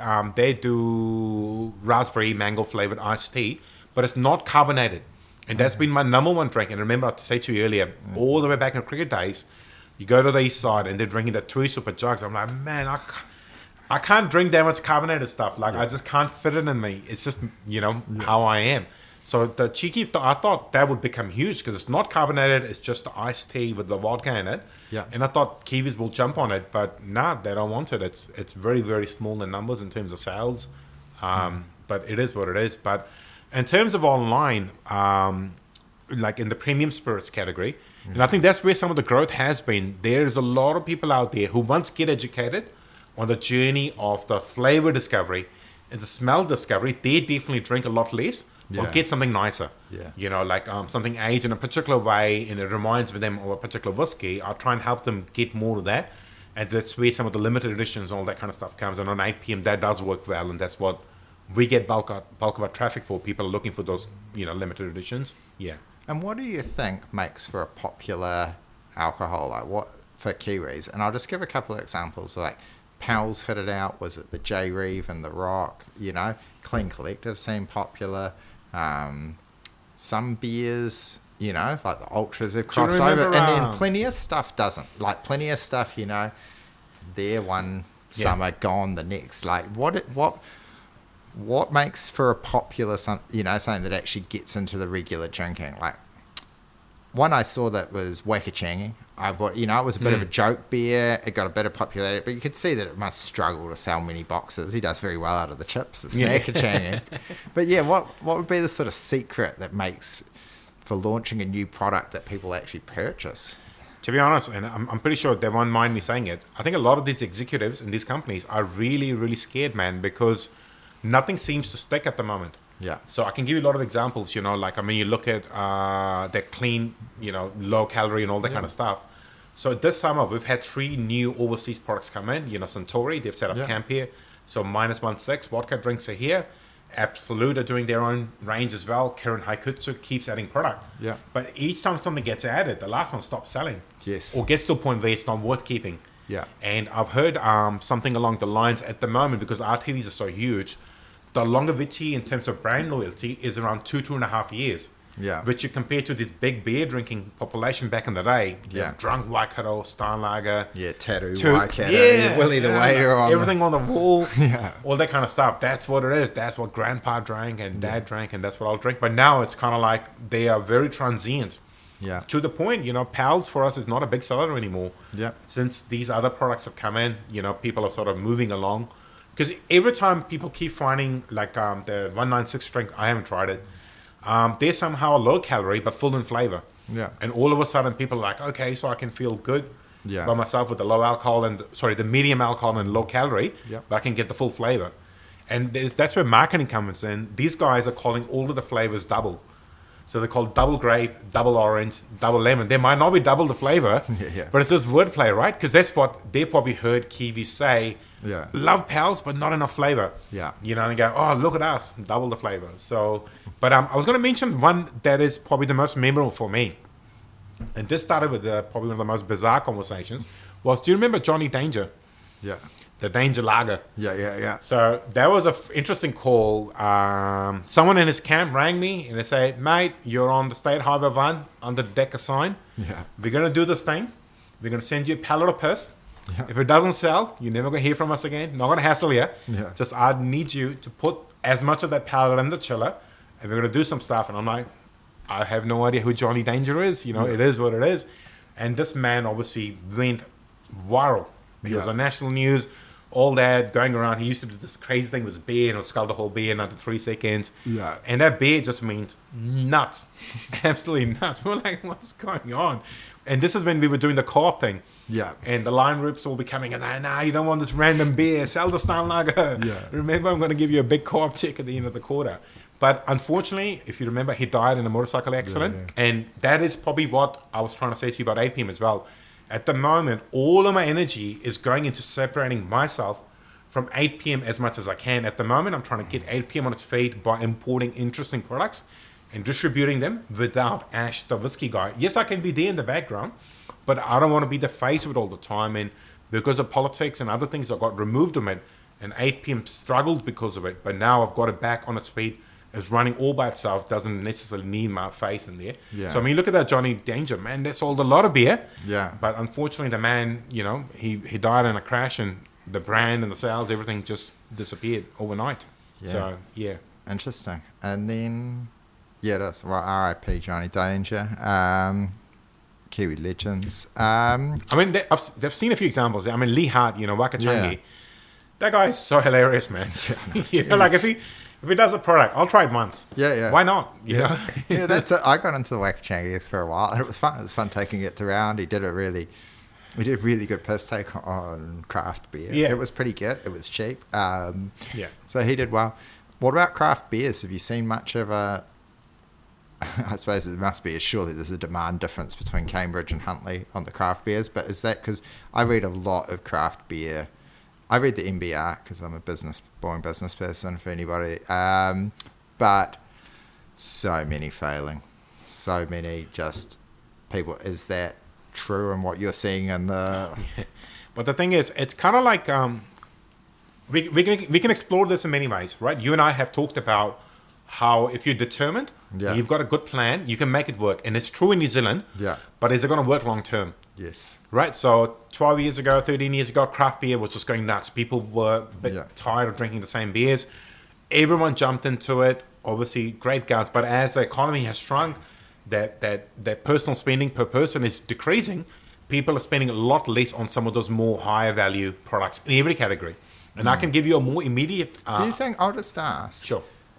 I wonder if the type of person that was into craft beer in 2008, and I'm talking relatively personal experience, mid-40s now, is health and well-being was way lower. You might have pumped some weights, you might have gone on a run, but people are way more focused on the health and well-being type of thing that might take into spirits or the RTDs, but it doesn't really go for sessions on 8%. Good point.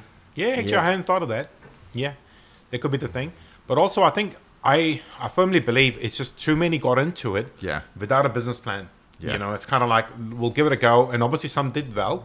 But as they learn quickly, there's no export route. No. Because there's not many people here. You and I know. That's a well long established fact. New Zealand is a very small market.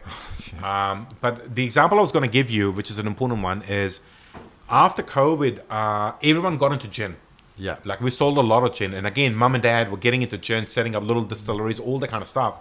The same thing is repeating itself. Any number of gin companies are going bankrupt now. Yeah. Because again, there was no business model. There was no longevity and maybe a thought process around selling 10,000 bottles is not sustainable. The turnover net is still less than a small liquor store. Yeah. So if I can set up a small liquor store and sell a great range of products, why would I look at this business turning over $200,000, $300,000 dollars a year? It's not sustainable. Yeah. So from a distance, it looked like, oh, well, this is quite cool. And they made great products. Yeah. Don't get me wrong. Some really good products came out of it.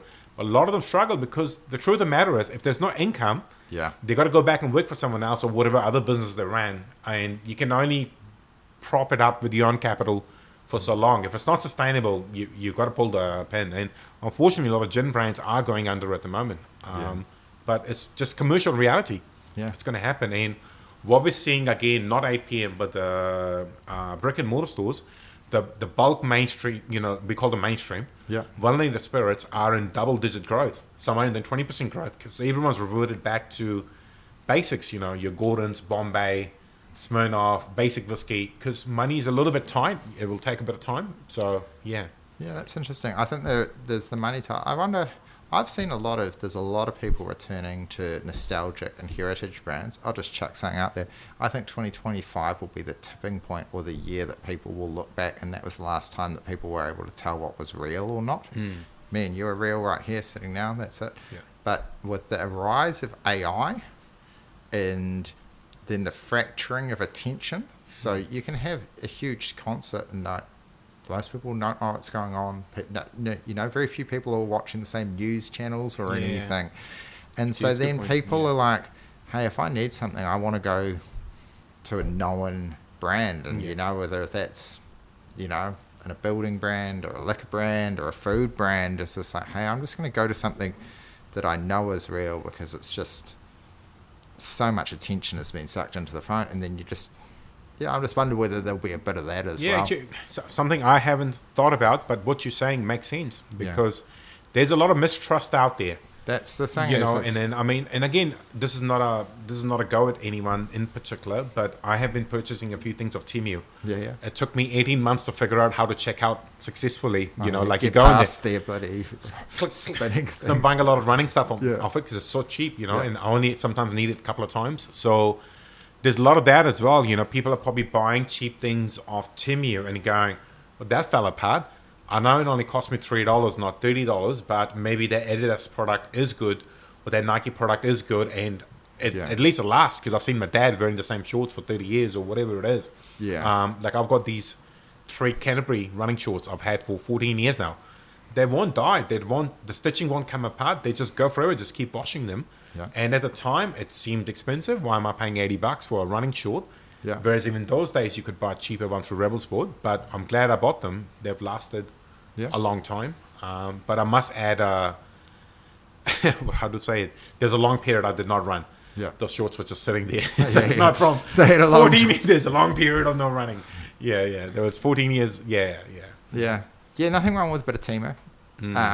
That's good, man. If I circle it back round to saving money, I'll just throw this one out there for anybody that's...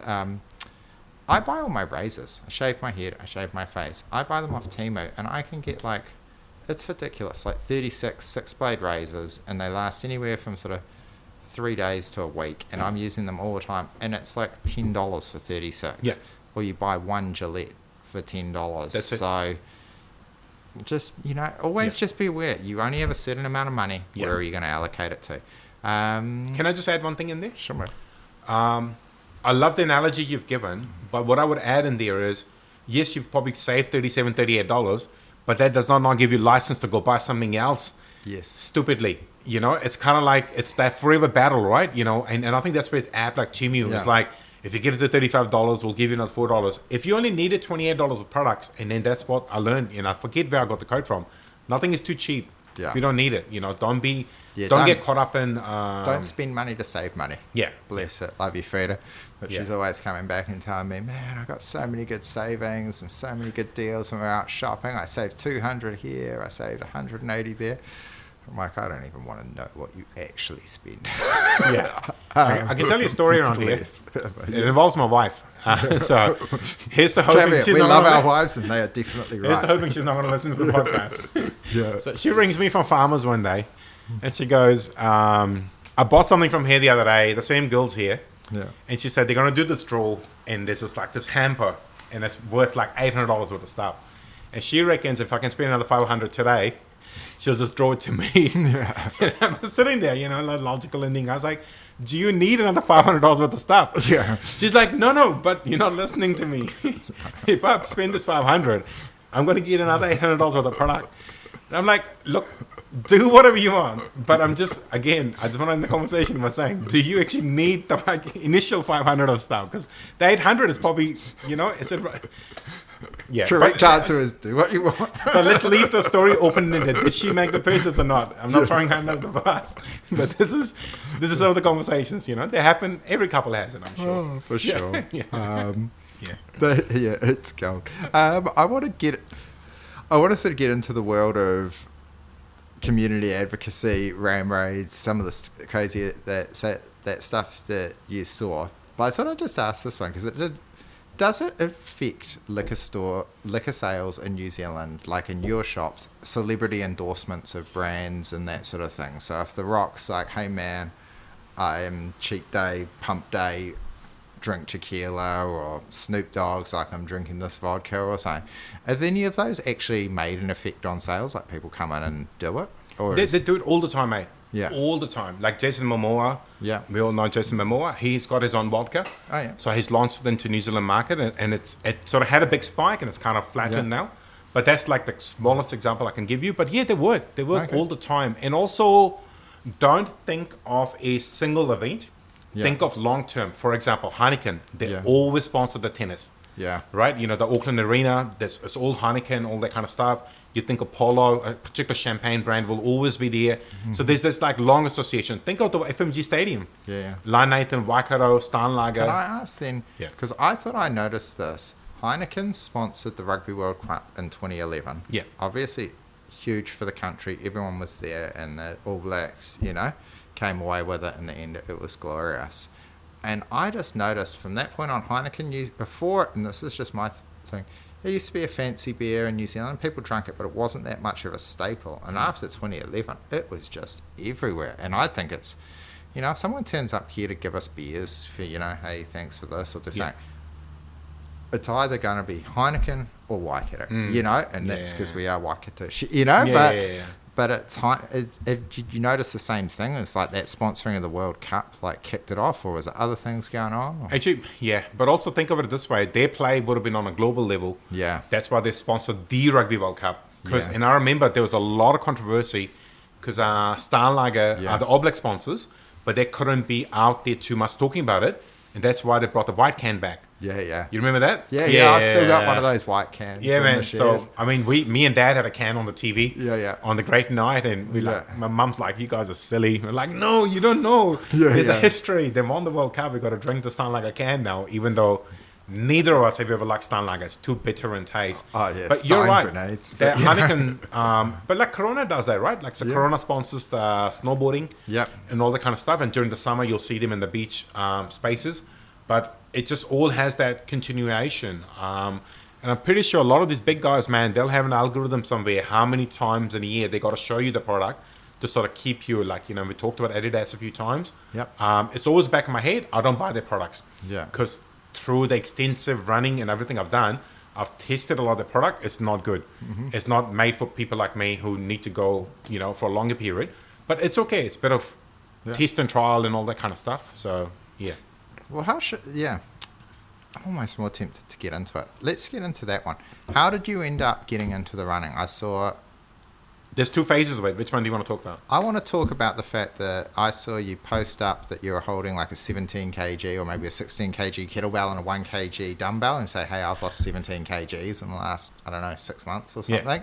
I want to hear about that and then the journey into becoming the Indian David Goggins. How are you becoming Indian Goggins? That'd be quite cool. So there's a short story there. I went on a school camp trip. To Kafia, my first one ever. Oh, nice. Which is a cool thing in itself. I went on 2 last year, and I'll relate it to it later. But I went on this trip, and as a parent volunteer, my wife had been there many times, and a good friend of mine who I had kind of disconnected with was there.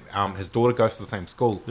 And I looked at him like, bro, you're like half the size. Like, what's happening? And he's telling me all the stuff, this and that. And then over the 2.5 days, he just gives me the full down low on what he's done.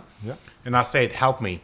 Like, please. Because at that time, I was touching 105 kilos, which doesn't seem like a lot, but I'm only 5'10". That's a lot of weight for my body and for my Indian build as well. And at that time, I was on a second blood pressure pill as well. So I was classified hypertension. So not good. Not good. Living very poorly. So we come back from camp, and he said to me jokingly, look, I don't think you're serious. I think you don't have it in you. But maybe if you come to the gym for 4-6 weeks, I'll take you to the next level. So between the 6 weeks, I went to the gym every night except for Sunday. Because in my head, he takes 6 nights, 6 weeks. And he said, okay, so the secret is, I actually don't know shit. I'm going to pass you on to a coach in India. He's going to tell you what's training to do, but also diet. He's got a very deep understanding of what's in your pantry, which is very important. This is what I preach to people now. You know, you can't just follow the plan I'm doing, because if you're eating a European diet or something else, it's not going to work. It has to be custom to your needs. So a lot of it is based around strength training, which I've never given any credence to. I've never done, you know, even when I was running back in 2011 to 2016, I'd be lucky if I do one strength session. But that kind of sort of went from that 5 days a week. He would tell me which one I'm doing. But the most important thing was eating. He dropped me down to a 2,000 calorie diet, which we talked about before. You know, eggs in the morning, chicken in the afternoon, and lamb. So from about mid-May till this afternoon, I've largely eaten the 3 same meals. Which is very boring, man. It can be boring, but my wife finds a way to make them interesting, you know, with flavor and whatever you can. And it's roughly, it started at 1,700 calories at one point. Sorry, dropped down 17. Now it's put it back to 2,000 calories, which if I relate to directly before, in my own estimate, I was eating 4,000 to 4,500 calories or even more, because we just don't know what we're eating. You know, food keeps turning up, and bless our wives, they use us as rubbish bins. I'm going to throw this out. You might as well eat it.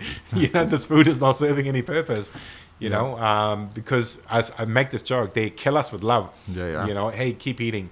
So getting the understanding and the strength training, and that got to about September. The weight started to come. The first few weeks, nothing happened. And this very, very old dream of starting and finishing a 100-kilometer race, which I first learned of in 2012. That was my first running phase. I started doing a few half marathons, and then someone said, "Oh, well, if you don't do a marathon, you're not a man." And I'm like, "Damn it!" I lifted the ceiling. Okay, I'll train more. Did a marathon, and all these crazy people started talking about this race in Rotorua, where you run for 50, 85, 100 kilometers. And I was like, I don't know, man. Maybe I can do 50, but 100 that's a whole different level. Yeah. So when I got to about September, October, I said to my coach, "Look, I've dropped a bit of weight, and this dream has reignited. I would like to, give this a go, see what happens." And again, that whole money-minded thing came into it. It's not cheap to enter this race. No. It's $600. Right. It's a lot of money. I mean, I have money, but there's still a lot of money. You can repurpose it. So I wrote myself a 16-week plan just for the running. And I said to myself, if I can get a week 8 and not fall apart, I'll sign up for the race. And that was at some point a little while ago. And the race is only 3 weeks away now. So today. So 102-kilometer race starts in Kawerau and finishes in Rotorua. But I can give you another example. I've done 263-kilometer races, and I remember just wanting to die. I was just like, if you shoot me, the pain will stop immediately. Please, someone just... But on the weekend, I did 58-kilometer training rain, and I'm absolutely fine. Nothing broke. Obviously, I was tired, but that strength training base, and my coach refers to it as a machine, that has helped me so much, man. Like, it's holding me up. All my big muscle groups are keeping things in play. My feet are not falling apart because everything's working and obviously dropping the weight. But the other thing I struggle to explain to people is it's just not the 17-kilo weight loss, it's the tracking of the muscle gain. So in the same time, I've gained 9 to 11 muscle as well in kilos. So losing obviously fat, but also gaining muscle. So you've roughly lost 25 kgs of fat. If you want to look at it that way. But also what that does is you're strong, man. I'm doing some massive training runs, but touch wood, nothing is falling apart. I'm not hurting in any way. Obviously, there's fatigue, which you can't get your way around. So it's been working really, really well. But Talk to me about strength training. I want to know what's the training split and what sort of exercises are you doing? So, again, some of your viewers will find this very, very boring. That's all right. Interesting. The first thing I say to the coach is I can't do deadlifts. And I can't do classic bar push-ups. Those single, the very, very heavy exercises that always break me apart. And they said, that's fine. We'll break your things along. So why not deadlifts? I don't know, man. I've always struggled with them. I've really struggled with those real heavy single movement exercises where I wanted mine to be more functional and wanted it to be a bit broken down. So I still do bench presses, but just for single dumbbells. If that makes sense. Or I do hip thrusters rather than doing your deadlifts. Where it's the same thing I'm trying to do. Do you ever do the trap bar deadlifts? No, I've never done it. It's been offered to me, but again... I would give trap bar deadlifts a go. I'll show you in our gym out there because I've done deadlifts. I've always find that deadlifts seem to put an incredible pressure on my lower back and hammies. And I always walk out of it or I feel like I'm about to blow something. And at this age, after blowing things over the years, I'm like, don't. Stop, Jace. Don't blow it. I'm always like, don't blow something else. The rehab sucks. The time off sucks. But I find that you can get, and I've trained heaps of kids. I was running the rowing strength training program. Track bars, it's just way safer. You don't seem to put yourself in the same scenario. And I think then bench is just like one of those things that everybody judges on the bench, or dudes only judge dudes on the bench. And it's one that you've got to build almost from a young age. Like you can obviously build it, but there's nothing like time under tension. I'm working with Y boys, we do a lot of it. And initially they're just like, you're an idiot, which is common. It is like, because they're all about the clean bench, got to go down, got to clean it. And I'm like, that is cool, that is true. But there's also just time under tension and holding the bar and just sort of getting the muscles strong enough to hold it. Okay, so will you do different muscle groups? So you do different muscle groups on a different day? Is that how they... I have my phone, but he coaches me through this app called Fitter. It's an Indian origin app. But in there, my programs in there will show you my 8 exercises. You'll do them. But also, on top of what he's offered me, last 6 weeks ago, I found this YouTube channel by another fella named Ash. He's a runner coach, and he does these free videos. And I was just looking for some real basic single-legged exercises. and I'll do his 30-minute program, like just on a mat. The exercises look very boring, but I burn more calories doing that than 35, 38 minutes of even strength training. And again, single leg exercising, a lot of hopping, catching. Yeah, cool. And again, man, like to put in perspective, my own brother, he's big in the gym. Yeah, nice. This guy can deadlift and leg press big numbers, but he can't run for more than 30 minutes. And I've struggled to explain it to some people. My objective is very different. I'm trying to build a body that can keep running for 18 hours. Yeah. Or at least keep moving somehow for 18 hours. Doing that 8 bench presses at 180 kilos, 150 kilos will not help me on that day. No. And my hands and my arms will be too big. I need them to be functional. I need them to have the strength. This is the other thing I learned. Apparently, when we're running, our calves are taking up to 7 to 8 times our body weight. So it's little things like that. And a lot of these exercises are so boring. Yeah. And when you're doing them at the gym, people are looking at you and go, what's he doing? Yeah. He's got this little 6-kilo dumbbell and he's just doing his calves. What's he doing? This is not the 80s. Yeah. People don't look at the calves anymore. But for me, it's important. I'm doing them, and also balancing as well. Yeah. Because running is a very single leg sport. We don't think about it. And in my case, my left leg is a lot weaker than my right leg. Okay. So when you do the single leg exercises, it comes very, very evident, especially when you're doing the hopping and catch. Your left leg's like, your balance is not there. But also, man, the biggest emphasis I'm trying to give to people, because a lot of people are asking me now, how do I do it? And I said, it's the eating. Yeah, man. I'd rather you not do 6 days in the gym, just do 2. But if you're not going to sort your eating out and you're drinking, which is the alcohol in most cases, nothing's going to work. Yeah. If you're not going to sort your eating out. And obviously, doing the same food every day is not feasible for everyone. In my case, because I work for myself, I'm in a little bit more control. My wife helps me a lot. It's my own workplace. So I get away with eating whatever I want. Where if you're working in an office, maybe it wouldn't work for you. I think that's not quite true. I think there's a level of discipline. Like I work in an office, I pretty much just cook my own eggs every day. Maybe with a bit of fruit or something. But I think there's don't let people off too easy. I think. So what do you go? Does it boiled eggs? Just talk me through what you would have eaten either yesterday. Let's go yesterday because today hasn't done. Yeah. So breakfast is 2 toasts. Yep. And 3 boiled eggs. Cool. And which has been amazing because all my life I've starved myself at breakfast. Okay. And then whatever shop or dairy or bakery I end up at, there's like 2 pies or sandwich, typical Kiwi. So that itself is kind of like, okay, I'm all set. Then lunch, which I've done today, is pasta. Yeah. 60 grams of pasta. Protein pasta? Sorry? Protein pasta? I don't know, whatever pasta wife brings, nice. I don't know. But 300 grams of chicken. Yeah. But here's the key thing, which may not be relevant for European families, but for Indian families, and this was the biggest change I needed in my life, only allows 7 grams of oil of the Indian cooking ghee. Yeah. Because the Indian cooking can be very heavy. Yes. Like the mums are like, did I miss it? More on bread. So that has probably eliminated a lot of my dead calories, which I didn't need. Yeah. And then I eat 150 grams of salad.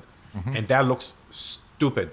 Like the first few times I was doing it at the shop, my brother would come in the shop and he'd just look at me like, why are you eating like a peasant? Yeah. Like, I don't know, man. It's part of the diet. I'm doing my thing. Yeah. But then the only snacks I'm allowed is 100 grams of frozen berries and a protein shake. Yeah. And the dinner is 250 grams of lamb and again, just a little bit of carbs. And that's it. Yeah. But I am 100% confident my coach will never watch this podcast. Yeah. I keep my alcohol intake quantity, calories out of that. Nice. Which is usually only 1 or 2 drinks anyway. I don't really binge drink. Those days are gone. So I have, as you know, I drink 1 or 2 whiskeys most nights. Yeah. But that's 140 calories, whatever it is. So that's helped in a big way. Okay. But till you make that kind of commitment, and hey, credit to you, I think you've said maybe don't make excuses for others. You can make that kind of commitment, and there's times I travel, but then I shop my food very proactively, which I'll look for a Subway. But in that case, with the Subway, I go double meat, because I need that much more meat, and it works. But it doesn't work for everyone, obviously, because not everyone wants to eat meat. I don't know how much food you have to consume to get that level of protein in your body, but But the one other good thing is, and it's probably the most amazing outcome is, I was mentioning my blood pressure. Yeah. My blood pressure is back well below the normal. Yeah, nice. And my extra pills all gone and not classified as hypertension. So didn't even actually realize it. I did a blood pressure check, I think 8th or 9th of January. And I was like, man, that's That's bloody good. Yeah. I'm happy with this number. This is really good. Then I told my GP. Yeah. He's like, oh, this is good. We'll get you off the pill. So yeah, perfect. that's good, right? Yeah, it is. It's great. And it's setting that base, just like you need, if you can set your financial base in your 20s, and I think it's the same thing, the delayed gratification. You can have a little bit, but, have a whiskey, but you can't have 27 bourbon and colas, sets you up for the 40s, is the health base of the 40s, because you can get away with a lot in your 20s and 30s, that sets you up for your 50s and 60s, because I see it, it's very hard in your late 50s or 60s to turn it around. So no, man, that's cool. Have you got into or seen any of the mace, like Indian clubs or maces or any of those? No, not really. I have done the mace training with my friend Sue. She is also a very accomplished ultra runner. Yeah. So I did a little bit of mace training with her. Yeah. You know what's interesting, man? So when I got back into the gym, any number of people wanted to get in my ear. Yeah. And I had to push back hard. And I said, look, my friend Sumit, who I'll name, he's told me, if I do these strength training 5 days a week and eat the same food, he's done it. This is the outcome. And I trust this guy.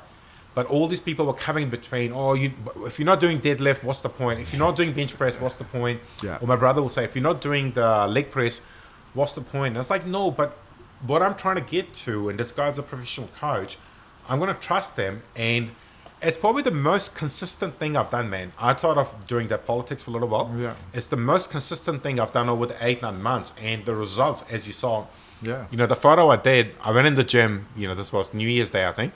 And I was like, man, there's no 17 kilo kettlebell. So I got the 16 one. I got the little baby 1 kilo one. It's like, there you go. That's what I've lost the last 8 months, 8 months. It's there. Yeah.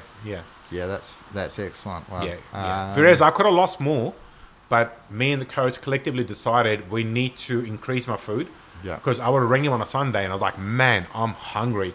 Yeah. Like I've done a 4-hour run. I'm like starving. So he's put my calories back up. So my weight is not dropping anymore. Yeah. But muscle gain is still continuing. Yeah, nice. Yeah. Awesome. Let's that's cool. It's good fun, man. I mean, and the thing is, it's kind of like the whole financial literacy, man. Yeah. You either have it in you or you don't. It's the same with the willpower for trying to get a little bit fitter. Yeah. You either have it in you or you don't. Any number of friends have asked me to put them in contact with the coach. Yeah. And I'm following the same method that my friend did for me. Show to me that you're going to go to gym for 4 to 6 weeks regularly, then I'll introduce you to him.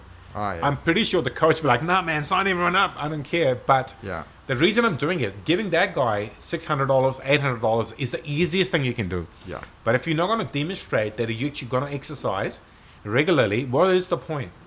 It's, and I'm sure you can relate that with any number of things in life. If you're not going to do the consistency, Yeah, that's it. If you're not going to have the discipline gives the freedom. We can relate it to business coaching, right? Oh, yeah. All these people spend so much money on business coaching, which I can give you an example of how I wasted money, but something good came out of it. I went to Gold Coast on a 2-day sort of sales, whatever thing, and I got there, very quickly learned, this is not for me. Yeah. This is more targeted towards real estate people or insurance salespeople, all that kind of stuff, who are selling small micro transactions, but far apart, whereas mine are many micro transactions a day, selling a lot of alcohol to a lot of people. But the number one thing I learned over the 2 days was omnipresence. Oh, yeah. Right? And then I was like, okay, tell us what it is. And it's being active on social media, telling people what you're doing, which is what I'm doing with fitness. Yeah. I'm taking people on a journey. Hopefully some people get inspired. They'll do something for themselves. But that was the same ethos I used for setting up 8 p.m., doing my whiskey tasting, and then politics as well. It's just consistently keep turning up, telling the people what are you doing over a prolonged period of time. So you sort of create a bit of following, which is what we're doing with you now. Yeah. Pretty much. Yeah. Yeah, absolutely. Yeah, that omnipresence, it's key. Yeah, you don't go to the gym, or this is also what kills so many people, is they go to the gym and they just do one killer thing. Yeah. And then the next day they're like, I'm dead. Yeah. It's like, you just got to do small, regular bits. But the other thing I've refamiliarized myself with is how much energy we store in our bodies, man. Oh, yeah. So this is something I learned a long time ago, and again, refamiliarized myself with. Our body can only break down 200 250 calories max an hour. Yeah. You know, you can train yourself to do more, but that's the human. So when I'm doing the running, you're burning upwards of 900 calories an hour.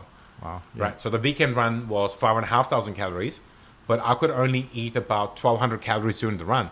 So that is the training. You've shown your body how to grow the muscle, store the energy in the body, and then it can come out in a prolonged run, prolonged session. And I'm pretty sure a lot of your friends who play rugby, they will tell you a lot of that kind of stuff. They're obviously doing it, but they're doing it for short bursts. Yeah. You know, during the 80-minute game, which they often don't play the full game. This micro, they're building that raw, just you know, short-term power energy. Short-term powers, yeah. And you look at the sprints, man, like Richie McCaw, one of my favorite rugby players. Yeah. Like that guy, you take him down and he's back up quicker than anyone else. It was amazing to watch, you know, but there's very different training.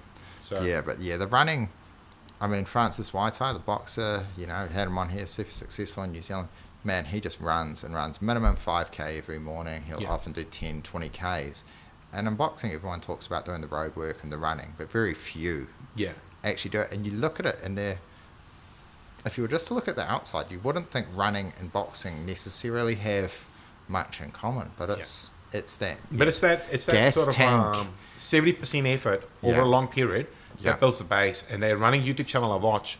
He talks. So I watch a lot of his stretching exercises as well. Yeah. And he gives the same analogy. People don't do stretching, and then they do this mega session. They end up tearing something. Yeah. Because they're not following the same thing. Hey, look, if I'm stretching something, it should be 7 out of 10. Yeah. You don't want to like never be stretching, and all of a sudden you want to push your hamstring to the max, and obviously your next run you're going to tear something because you've gone too far. You know, you've not slowly built it up. So do you do much? How do you go in terms of stretching? Do you again, following the guys. Doing a little bit, not as much as I would. Yeah. But thing is, man, I'll run slow. Yeah. Very, very slow. Yeah. Like if I'm any slower, I'll probably fall over. Yeah. Cool. You know, because my dream is to start and finish this race. Yeah. My dream is not to win this race. My dream's not to do it in a certain number of hours. I just want to get from here to here, which is going to be hard. And I can give you an example. On the weekend when I did my running, I stimulated a station change, which I will have to do on the race day. Yeah. Around 60-kilometer mark, I intend to change my shoes, socks. And I did this by putting all the stuff in my ute. So I ran from Narawaya to Hamilton Gardens. So that's one half, and then came back. The most simple task was so hard. Like I couldn't find my socks in the box. It was right there. It took me ages. I couldn't find the gel, and I was getting irritated. I'm like, because you've been doing something for so long and so much of your energy's gone into it, your brain does not respond the same way. That's why I have a lot of admiration for people who do run faster with these long distances. You're like, how are they doing it, man? Like, what sort of training are these boys and girls doing? How do you find your mind goes, or where does your mind go when it goes into weird places, man? Yeah. It's honestly, and we could probably fill a whole podcast about that. Yeah. Some old memories pop in the head, man. It's crazy. Like one time I was running, and I had this vision of me and my two mates from school days. We're just walking from school. I'm like, shit, I haven't thought about these two guys for a very, very long time, you know, and I'm not in touch with them anymore. Yeah. But our mind, it's just, you know. I think there's something when you're using the body as it unlocks. I get a lot. I try to stretch every morning. I just follow it along. Different dudes on YouTube generally. It's a lot of free content, right? Yeah. Great content. Just pick it off and it just suggests something. I'm like, sweet, do that 10 minutes. And I'll often have these weird memories or things will pop in. You're trying to stretch out a hip flexor or something, and then I'll think of an old mate or random things will happen. It's just interesting, the mind-body connection. Let's try and wrap it up. Can we get a time check? What is it? Okay, cool. So, perfect. I'll let you freestyle it. Sort of that, whenever it would have been, 27, 28. Ram raids, politics, you know, running for election. Yeah. Where'd it start? How'd it go? And where are we at? I'll try and keep it as short as I can. Yeah. In the different phases. So there was a time in 2015, 2016, I think, when the legislation came around the government making the commitment to putting tobacco up 10% every year. I really want to hear about the double happies, actually. You know, when I was a kid, double happies was something idiot Kiwi kids threw at each other. Now I walk onto any building site on Auckland. Let's bring that into it, actually, and before I talk about politics.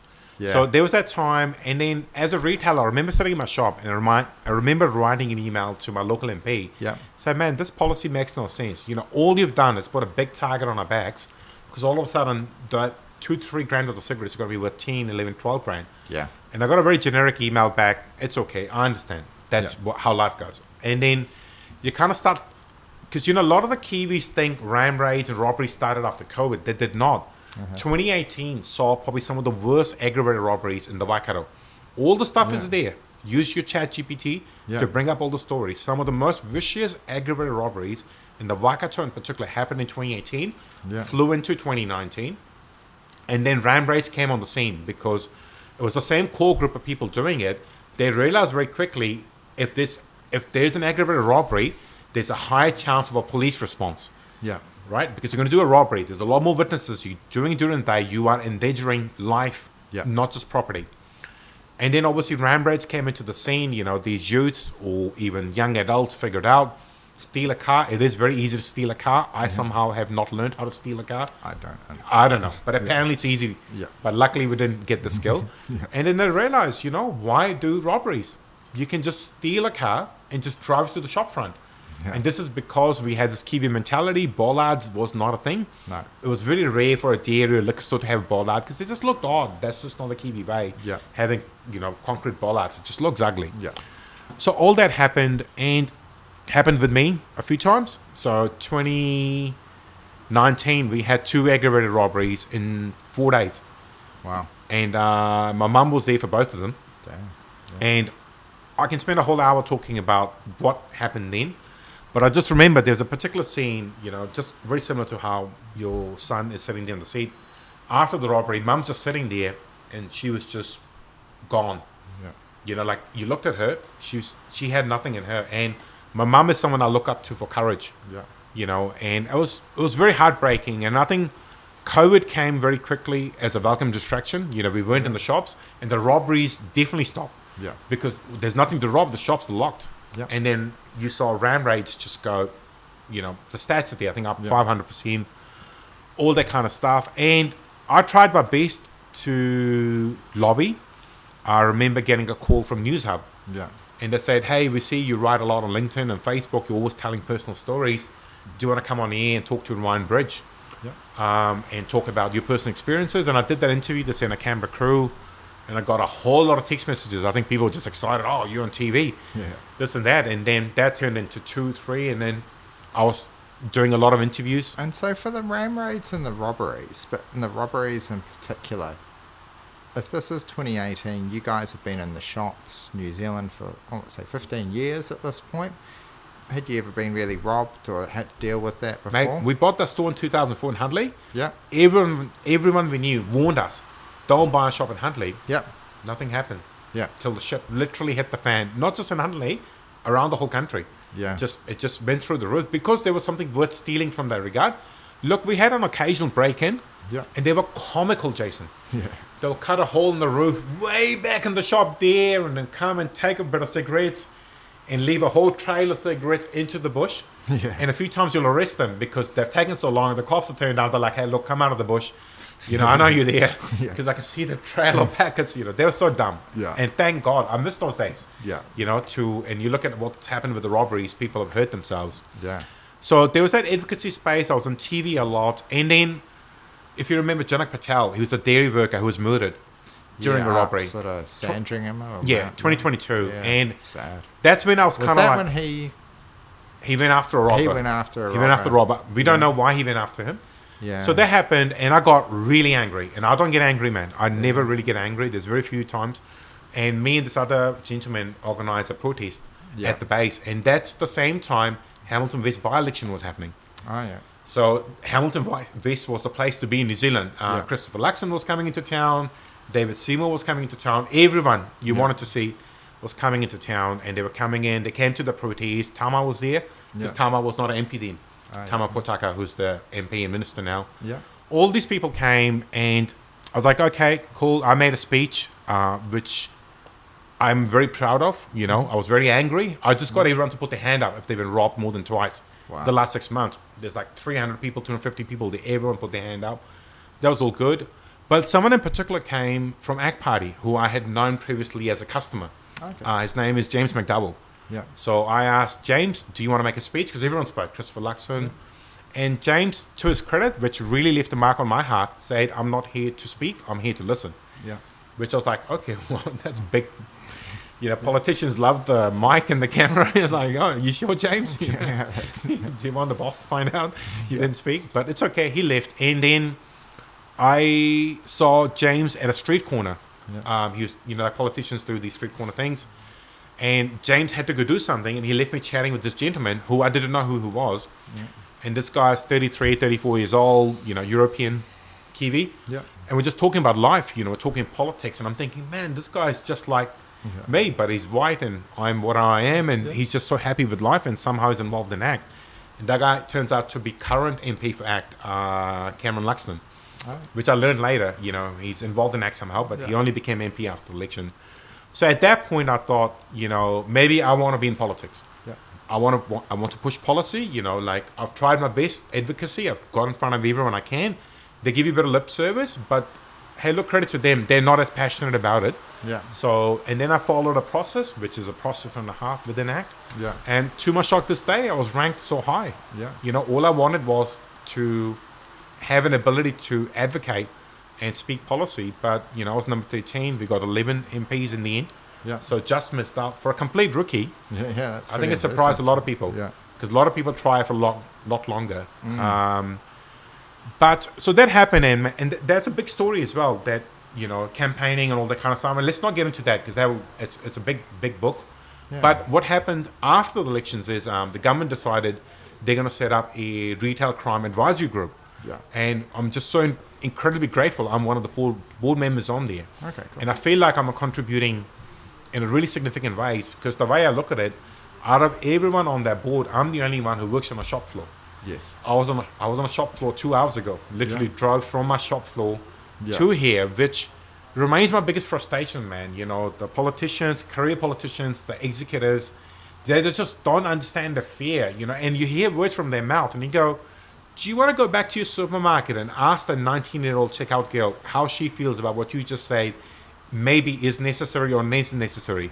You saying that because you flew here from a Wellington from an office and you belong to a big lobby group or you belong to a big corporate, but that is still so far removed from what a shop worker or a shop owner feels like, which is okay. I'm doing my best to keeping it real. That's what it is. Yeah. I'm trying to ask 2 questions. Sure. Why do you think they don't care? Because fundamentally that's what it seems like. You would think the violence that was inflicted on shopkeepers, the regular torment of it, and they just didn't seem to really care or do anything about it. Let's just go with that one. And then what is happening, or what are they actually what are they doing? Because and maybe the cause is just because I'm curious as to why it suddenly blew up. But I can give you a very simple definition. Yeah. Try my best to keep it as simple as you can. Political ideology. Yeah. Which is okay, mate. This is an echo chamber of politics. You know, we have people from different politics. Yeah. You call them left or right or wherever you call it from. Yeah. But at the time, we had a government that had this ideology, which, you know, you can say right or wrong, was they were looking a lot into the past of the criminals. They belonged to school of thought, and they were taking a lot of time looking into saying, this 16, 17-year-old has had a poor upbringing. This is why they're doing the crime, and this is why we should take it a little bit easier on them. Yeah. And if you remember that particular concept of cultural reports, they were doing cultural reports. They've had a poor upbringing through a certain system, and they should get discounts. And on the campaign trail, I coined this analogy, and I used to say to people, hey, look, we've been in New Zealand for a long time. My wife and my mum, you know, always great shoppers, always looking for a bargain. But even Briscoe's won't give you 76% off. Yeah. But the New Zealand justice system will. And people would laugh because it's real. You know, people respond to numbers. And that's what happened. So the robbery I was victim of, I identified the guy. I knew exactly who the guy is. There's a process and a half. There's a mistrial, and then there was a real trial. The guy finally got sentenced, but he got a 76% discount. And that's the political ideology, because the system, the way it was, the direction the courts had, we do this cultural report, and outcome of that is letting this boy or girl out early. Yeah. How does that help that boy and girl? If you're telling me, if the cultural report has told me this person has continued to do crime, how releasing them early is going to help them in any way, or future victims. Like, I just still struggle with it, Jason. Yeah. Really struggle with it. And you talk to some people from Labour and Greens, or any number of other people who identify as centre or centre left. They go, help me understand how letting them out early. Surely you want to advocate for keeping them a bit longer and making them do some programs or whatever it is. The other thing is, I like to talk to people like Bruce. He was the district police commander, 45 year, career in the police. And before I got into politics, when I was doing the advocacy, got to talk to people like him and other people. And he said, look, the crux of the matter is the whole of the Waikato is just 40 kids. Because youth crime was a big thing. That's where the crime rates were coming from. If we can sufficiently detain them at least 6 to 9 months at a time, we can break these little gangs, because there's a group of 7 or 8, but only 1 or 2 have the skills and the courage to do a raid. Yeah. The others are just foot soldiers, man. Yeah. They, if you disband it, they just go back to doing whatever they're doing, play basketball or whatever the kids do. But if you can remove the ringleaders, which is happening now, it's happening now. The police has the direction to go pick them up and sufficiently detain them for 6 to 9 months. But also any number of legislation has been passed. 3 strikes has come back. The discounting regime has been reduced. There's like a limit on how much discounts can happen. But also through the panel I'm on now, there is things like you're going to get a fine if you're going to do shoplifting, which sits just underneath. But it's the same group of people. And often crime escalates to harm from shoplifting as well. Yeah. If you look at Janak Patel, yes, it was a robbery, probably simple robbery, but because he challenged them, he ended up getting murdered. So there's all that kind of stuff as well. But there's other things as well, like, been pushing really hard to get trespass law to work properly. At the moment, it's just a joke, and even police can't really do much. The other one is move on orders. Like if you look at certain places, they congregate always at the same time. Yeah. It's kind of like, giving them direction. Look, you can't just keep congregating and drinking in a public space. So it's not necessarily being tough on crime, but it's doing practical logic things that people who are victims of the crime are asking for, So has it broken the cycle of crime? No, there's still crime, but look at the numbers. The numbers are reducing dramatically. And so, because it's so tribal, has it made a difference? Not to the degree I wanted it to be. Yeah. But I'm not in Parliament. Yeah. And I think a lot of the people who are elected are sick and tired of hearing from me, but I keep pushing them. No, that's good. I don't mind. If you don't want to be my friend and you don't want to answer my phone, I'll still run into you at a networking event. I'm still be just pushing the same thing because, the government hasn't been able to deliver. They've delivered a lot in the law and order space, but not everything. And I get that, man. I'm pragmatic. I understand law and order is not the only thing. There's the economy, there's immigration, there's all this heavy stuff. Law and order is not the only thing the government does. But I guess sometimes people got to take it upon themselves to push certain flags. Yeah. So, that's it. Fair enough. I spoke to someone. I think so much of it, the root of it is our overpriced housing market just drives so much. And I think I actually saw Chansey, he was on a different podcast. So Chans Nickel Cookstead, great warrior, was talking to Dave Vitale. And it was just sort of the story that his mum went to jail at some point when he was younger.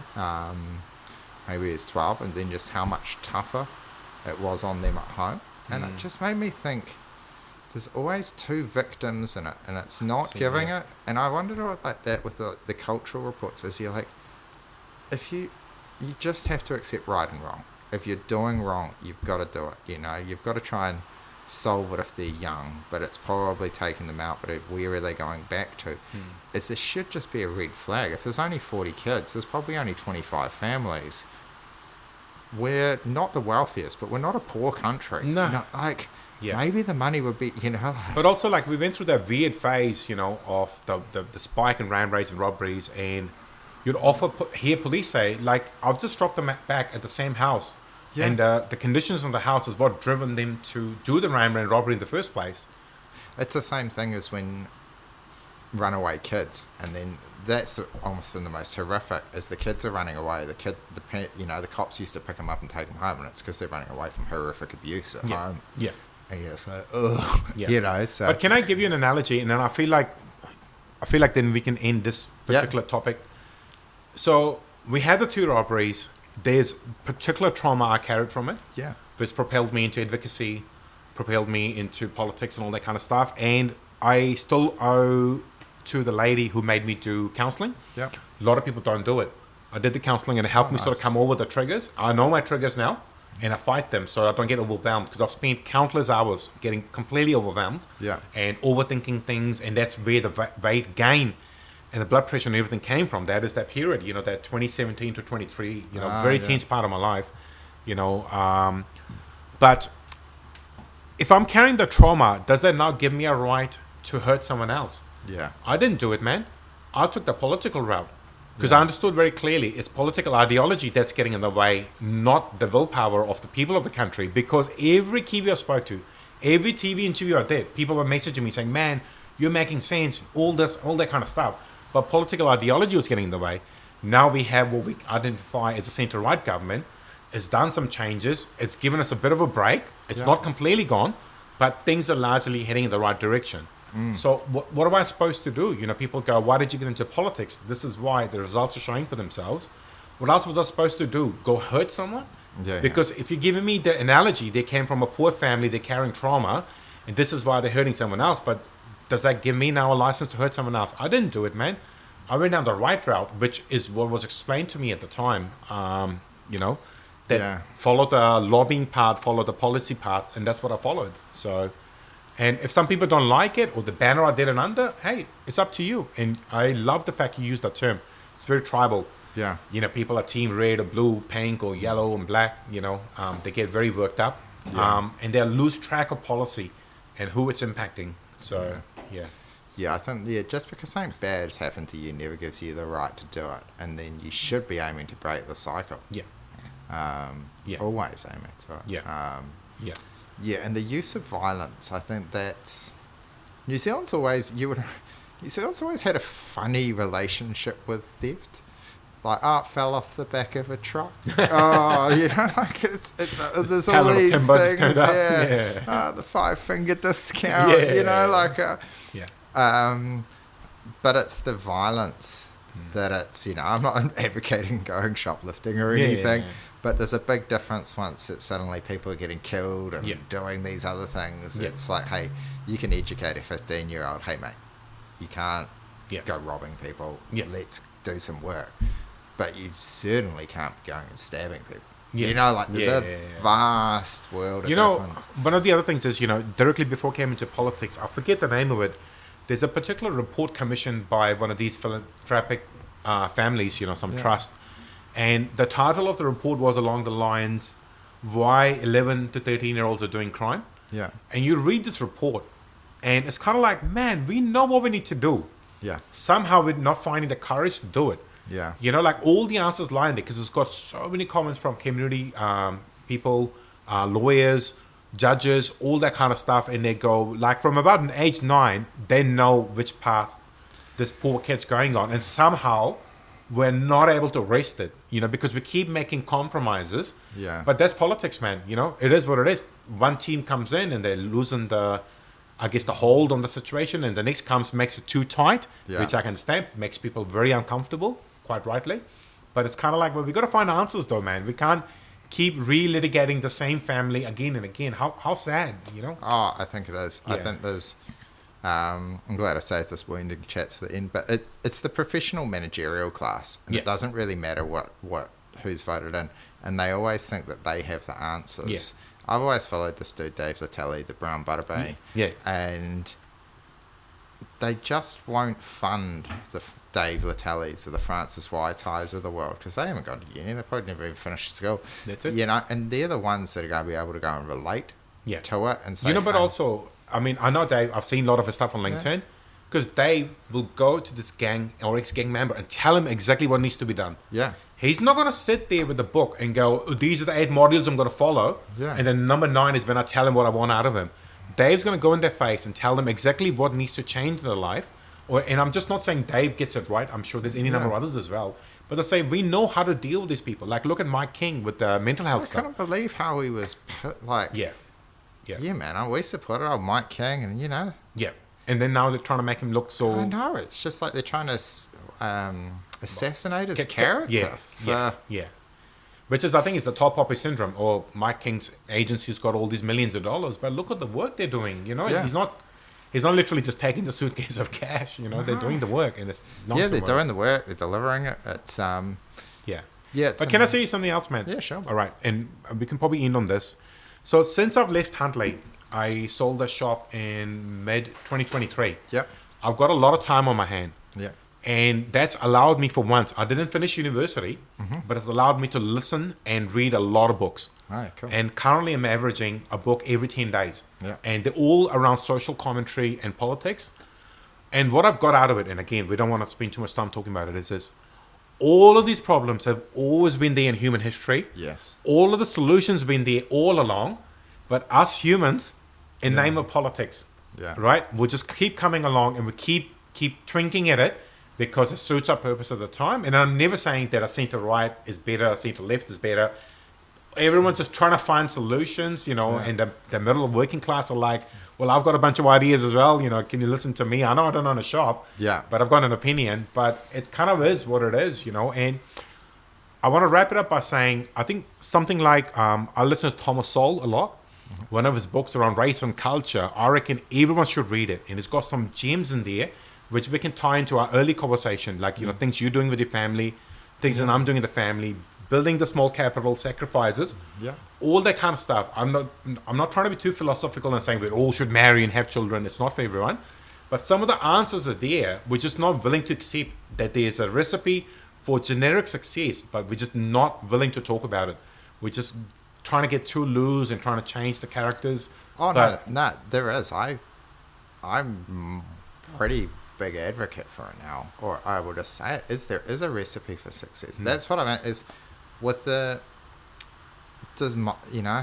loss of organised religion, or whatever, the disappearance of organised religion in New Zealand, I think there is a strong correlation between it. And I'm not advocating that everybody needs to be a Christian again or anything, but I'm just making the point that when I grew up in the 80s, no one robbed grandmothers. No one attacked. So everybody, whether you're poor, working class, everyone seems to be working class, or rich, there was a level of respect for seniors. There was a level of it. And some things were crazy. Domestic violence was out the gate, and so nothing was, but there's a loss of a moral code in New Zealand. So virtually every other country will have a strong moral code that's just done through. And to get married, stay together, keep the assets together, look after the kids and all of that. It's all sort of part of the moral code. I think that's come back way more. Kids of the 70s and 80s, where virtually everybody's parents were divorced in New Zealand, are like, maybe we should work harder. I know so many more couples that are still together into their 30s, 40s, 50s, and just try to make it work way more than I know certainly in my parents' generation, and they're like 3 or 4 marriages each, like they just go for it, and that's not uncommon. But there is not having that, and I wonder for so many of these kids, is like, are they growing up with any moral code, or has any teaching of it, or is it all just Grand Theft Auto and and I think we don't know, right? I mean, like there's so much other stuff on the scene now, which is making things of lifting the temperature a bit more. I just want to mention one more thing. I don't know if you've seen Brian Tamaki. He's turned up with his lackeys at a couple of Sikh religious positions. I didn't know what was this? And I've just written an article on it because I'm writing for this new newspaper that's going to go live next month. And I've looked at it and I'm thinking, okay, here's Brian Tamaki. I have respect for the guy. I actually genuine respect. He does certain things that keeps a certain people focused, and they continue on. That's amazing.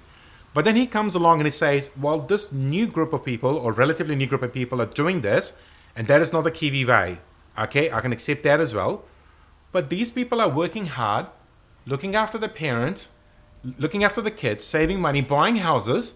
I thought that was the Kiwi way. But that's what mum and dad brought me under the pretext. If we go to New Zealand, we're going to make a bit more money, we're going to make life comfortable. So all these people are doing that under the umbrella of their religion. And that's what you're saying as well, that Christianity is great. Amazing, mate. Keep doing more of you. Why the clash then? If anything, get together every weekend and maybe share some of the food and some of the ideas. I can't get my head around it, why he's decided to target the Sikh community, which I practice Sikhism and Hinduism. I just can't get my head around it. Like, what is this guy doing? What is he trying to achieve? Nah, me and the kids talked about it.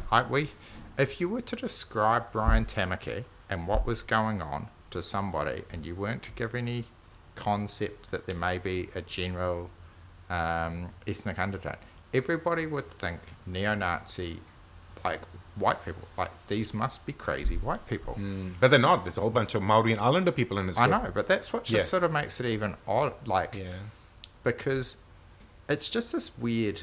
It's kind of like because what you've got, and people might go on about like the American MAGA movement, and I'm not dissing necessarily, but the way that the mainstream media would talk about the American, like the right wing in America, is practiced like by Brian Tamaki, and that over here is, they talk about the Kiwi way. If I could have my way, I love I'm going to shout them out. Verinda, Gurpreet, Harmeet, some of my old mates, this country could do with another 100,000 young Punjab guys. Like, we love them. They build sheds, they run the stores, they drive tractors, they're good value. Play cricket.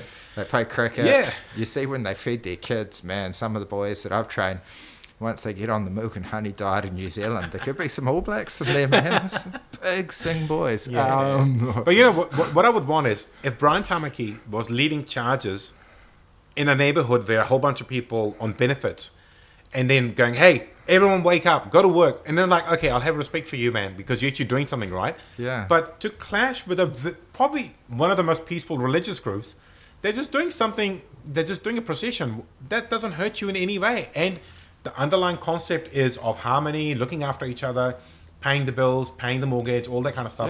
Helping people out, Yeah, and the Kiwi way, if we want to say, the Kiwi way is one of, I don't know if it's assimilation, but we all get on together. The concept is, it really is, we're not trying to assimilate the countries, but if you're just a European Kiwi, you're just like, we don't differentiate like Scottish, Irish. Yeah, of course not, right? It's just like, hey, and I always just say it, I'm just a Kiwi. Yeah. And it's, so you're accepting everybody. You're accepting everybody, and then you're celebrating the differences. Yeah. Hey, if you're going to wear a lava, you're an awesome Samoan church choir, you're still a Kiwi. You can be Kiwi Samoan. I like it that we don't do that, like in Fiji, where you're a Fijian Indian, Fiji Chinese, or Fiji Fijian. As we're not Kiwi, Kiwi Indians do a bit, but I think it's just you're Kiwi. And it doesn't matter, really. You're a Kiwi. 100%. And so, Brian Tamaki is not the Kiwi way. I don't know, but also, like, just... Like, the best example I can think of right now is, like, look at the fundraiser I'm doing for my friend's Vito. He died so tragically, 45. $33,000, man. I checked before I came. And just complete strangers. They've never met this couple or their kids and never will. But because this fundraiser is happening, the story is there, the tragic death. That's the Kiwi way. That's what I've grown up with, and that's what I'm trying to teach my kids. Hey, look, we work hard, we consume what we can safely, and then we always help others as well. And it doesn't matter if you're Christian or Sikh or Muslim, just carry on, man. You help out. Oh, yeah, man. The Kiwi way, you work hard, you play hard, you join in with your community, you support what you can. 100%. You let you let your neighbours do whatever your neighbours want to do, as long as they're not harming anybody. Like, that's it. It's like, hey, man, if you want to play music, play music. If you want to just work on V8s all day long, work on V8s. If you're really into your gardening and your tomato plants, go for it. The Kiwi way is just like, sweet as, bro. If you don't want to wear, shoes around, sweet as, But the Kiwi way is not hating on somebody because they're like, we're not hating on the Scottish for bringing out their bagpipes. Let's not hate on the my wedding day had bagpipes band because my grandfather was from military. That was his one request. I want a military bagpipe band for my grandson's wedding. I was like, oh, sweet, if that's what you want, we can make that happen for you. That's cool. So he was in Indian Army? He was in the Indian Army. He joined the army while the British were still there. Okay. And he retired in mid-70s. Nice. And he passed away 97, 98 years old. Loved his whiskey. Nice. And I didn't meet him in the end. My brother and dad went and saw him just before COVID, actually. January 2020. Wow. And still, this is something we could probably end the conversation on. last time I saw him was 11 years ago, obviously, and he's been dead for a couple of years. He said, my body stopped making heat a long time ago. Yeah. It's the whiskey that keeps me going. Classic. And so did he serve or wouldn't he, in World War II? Yeah. No, not World War II. He did serve in the Chinese War. Oh, yeah. And I don't know the full story, but apparently he was missing for a whole month. Wow. Yeah, he was presumed dead, and he just turned up one day. And everyone's like, oh, he's not dead. Good lucky to have him. Was he prisoner of war or just missing in no man's I think it's land? just missing. But also, mate, you got to understand, this is mid-70s, late 60s India. Yeah. Right? The boundaries are not quite clear. The communications also are not that great. You know, like there's amazing stories we hear of prisoners of wars. You know, like they just disappear, and then 2-3 years later they turn up from Japan. Like, oh, whoa, we had a ceremony. We thought you're gone. Yeah, man. You know, it's a different time. But he spoke very fondly of, you know, his early years, you know, working for the country. And also another thing you probably should know, he got the pension from the Indian Army way longer than he ever served for them. And he was on a very decent pension, man. Like, Indian government looks after the army because, like, over here, we don't really care about it because we're kind of surrounded by water. We've had great contributions to the war. Yeah. But when I look at what we put into our armed services and what we give them, it's nothing. No, you know, like in India, they have so many layers. They look after them. Like one quick example would be, they have these canteens where all of the groceries or things the soldiers and the officers need for the house is procured by the government and sold at cost. Yeah. Perfect. So, you know, your bread, your whatever you need, it's all there at cost, so they can sort of keep the cost down for the armed forces. But we don't do that here, and if anything, we have a very high rotation of staff here. Yeah, we started doing a little bit. I saw that because my old man served in the Navy, and so they started sending it because they're trying to keep the veterans in their own house. So they started when he was in Taupo, is sending someone around to help clean out his gutters because he couldn't. We'd obviously help, but we're not in Taupo. So they started to do a bit, but yeah. I mean, I'm gonna put it out. Thank you for the service, all of it, all our armed forces, all the police, all the, you know, the medical, everybody. But yeah, there's been a bit of a demonisation of them in New Zealand, wrongly. Yeah, man. Wrongly. Especially, you know, the police. Prison force. Yeah, the police. Oh, yeah. Man, the dirty dogs will be at the top. Yeah. That's it. You know, the average guy, the average cop on the street, or any of the cops on the street, man, they are local heroes. You know, just because there's I mean, it's our own fault. Dodgy ones at the very top. Just because we're allowed to let politics run that part. Yeah. I think it just needs to be a Band-Aid pull-off. It's going to hurt. Yeah. But it just should be merit only, like it's in a corporate setup. Yeah. You know, you meet certain KPIs and you rise and rise. But at the moment, it's very politics-driven, unfortunately. Yeah. And every now and then it shows its ugly head. Case in point right now. Yeah. What's happening? Yeah. It's terrible. Yeah. No.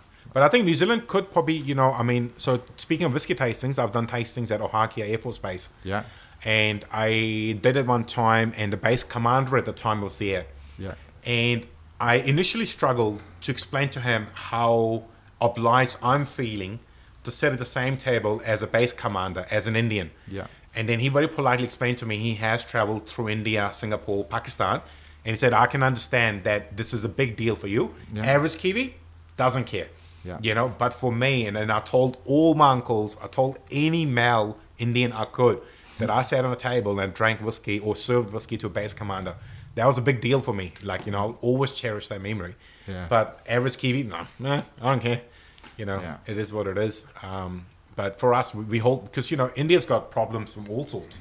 You've got problems with Pakistan, with China, Bangladesh, all sorts of problems. And they're trying to protect. So the military is very key to our success, well, to India's success. Yeah, I think it's key to us. And we're trying to do more. I think we need to bring it back, you know, just bring back that pride, you know, into it. And it's, you know, they're serving and they're prepared to make the ultimate sacrifice. So, shout them out. Is anybody else we want to mention? We've mentioned 8 p.m, Bottle Cambridge. Anybody, anything else? Are you going to run again? Are you going to deal with, you know, politics 2026? They've announced an election date. Yeah, today, which is actually my wife's birthday. Yeah. And she's like, oh, that'd be a cool gift to have, get you as a member of parliament. Yeah. So you able to put your hand up again? I have already put my hand up. Oh, nice. But it's very different. So the way it works for ACT is because I'm not trying to win an electorate, it doesn't matter if I become a candidate or not. The case in point is the list ranking. So obviously, in the last 3 years, I've tried to demonstrate more of my community work, working on that panel, just showing that I understand policy, I can do policy work. Yeah. And also, I mentioned all of the reading. So I think all of the reading at the moment is just giving me a much greater political argument. So I'll put my name forward, but it remains to be seen where I get ranked, and that would determine if I get elected or not. Yeah, okay. But it's not just me trying. There's a lot of other people as well, right? Yeah. Whereas National Labour, they've actually announced the candidates a long time ago. Like, Ryan Hamilton, Tama Potaka, they were confirmed last year that they will be candidates again because they're winning electorates. And I hope both boys win. Yep. That'd be quite good. But the other thing I'm keen to say is if I did run this time, I'm quite keen to run in the Waikato seat. Yeah, cool. Because my house actually falls in the Waikato seat. And I think there's a lot of help I can give to the farming community in particular and business community. But we can do another 2-hour podcast on politics one day if you want. Yeah, man, we'll do one closer, and I think we'll, we'll get one. You know what we should do? It's just bouncing some ideas. Bring 3 people. Yeah, man. Team red, green, as long as everyone can keep it civil. Yeah, well, I reckon that would go if you well. can bring it and do it, I'm happy to be in it. I can probably bring 2 from National. I don't know anyone on Labour or Green. You'll have to find them for yourself. I know. Yeah, I'm connected across the world. Yeah. I'll find it. I reckon that'd be quite cool because we know, right? Like the top leaders, they get to debate and hey, they've worked hard to get to the point. But I'm pretty sure people in the Waikato would benefit from just hearing from, like in a long format, hey, what is this person all about? Yeah, and I'm prepared to. Yeah, I mean, I think I've voted for virtually every political party over my life. Wow. Yeah, man, I voted for the Greens. I'm not sure if I voted for ACT. Maybe I did because I was young. Have you voted for Te Pāti Māori? No, until recently, I almost did. I voted New Zealand first. I'm just on it. It's the same as money. I voted New Zealand first last time, man. I was like, honestly, I used to think that Uncle Winnie didn't know. I think he's been proven right on most of it. And I'm super strong on supporting New Zealand industry and New Zealand made. And I was like, there's only really one guy that's out there saying it. National definitely. Labour, I voted Jacinda in 2020. I think I voted Greens in 2017. Like different Green Party to now. But so. Thanks, Shane. But I will just see who's got what I agree with at that time and who are the people. Yeah. Who do I think is best placed around the country? Yeah. And who's got the best ideas and thought for it. I think that's it. It does change. And then, to be honest, once they're in power, I think you support the team. It's just like the coach. Once the coach is selected, support the team. Yeah. I'm not one of those ones that were hating on John. I like John Key. He was good. I like Jacinda. I like Helen Clark. I'm like, hey, they're the leader. Let's give them their support. To be honest, man, doesn't mean I support everything they do, but I'm not. I'm like, hey, it's the team. Let's get in behind. I think you say that, and I try to relate it to myself. It's kind of like, why did I get into politics? I wanted to change policy. Yeah. I didn't want to go hurt someone because it's not a tit for tat situation. No. Okay, I can accept the fact Jacinda Ardern is the Prime Minister. Yeah. Certain things are happening I'm not happy with, but I'm going to take the policy route. Yeah. I want the policy change, and I think that's the healthiest way. And mate, we should be so happy we can do it. Yeah. I mean, you look at the fact I've gone from a shop floor to rank number 13, obviously under ACT, but that shows you New Zealand politics is that healthy. It's that acceptance. It's so acceptable, they take you in. Yeah. If you got some ideas, you want to talk about something and you can prove that you actually half decent at something, they will take you on a journey. And I think most of the parties have done that. Some haven't, but most have, they've picked people up, they've picked refugees up, all that kind of stuff. This is good, whereas it's interesting you mentioned Winston. I look at Indian politics. Just imagine a whole parliament full of Winstons. Yeah. It's scary because they just never move. They're like, once they're in for 40 years. And everything they're doing is in bits and pieces. It's like, if I change too much, they're going to get rid of me. Yeah. So I'll just do a little bit, just keep teasing them. But luckily for India, they've had a 3-term, so the Prime Minister's there for 3rd term. Yeah. Which, again, not everyone likes, but it brings you stability. Yeah. Right? You can do some long-term policy work. 15 years is a big chunk of time, which is what this term will bring to. So, it's not suited everyone, but something will happen at least over that time. Yeah. And I mean, look at how desperate we are to do trade with India, as we should have been all along. This huge opportunity, man, for us to sell there and to bring stuff this way, obviously. Yeah. So, it's never too late to start. At least we're starting now. Yeah, let's get into it. All right, well, let's wrap it up there, man. Yeah. Ash, Oh, good, man. Thank you, brother. Oh, That good. was awesome. That was That's so heaps of good. good chat. Yeah. Nah, thank you, man. This is amazing. Awesome.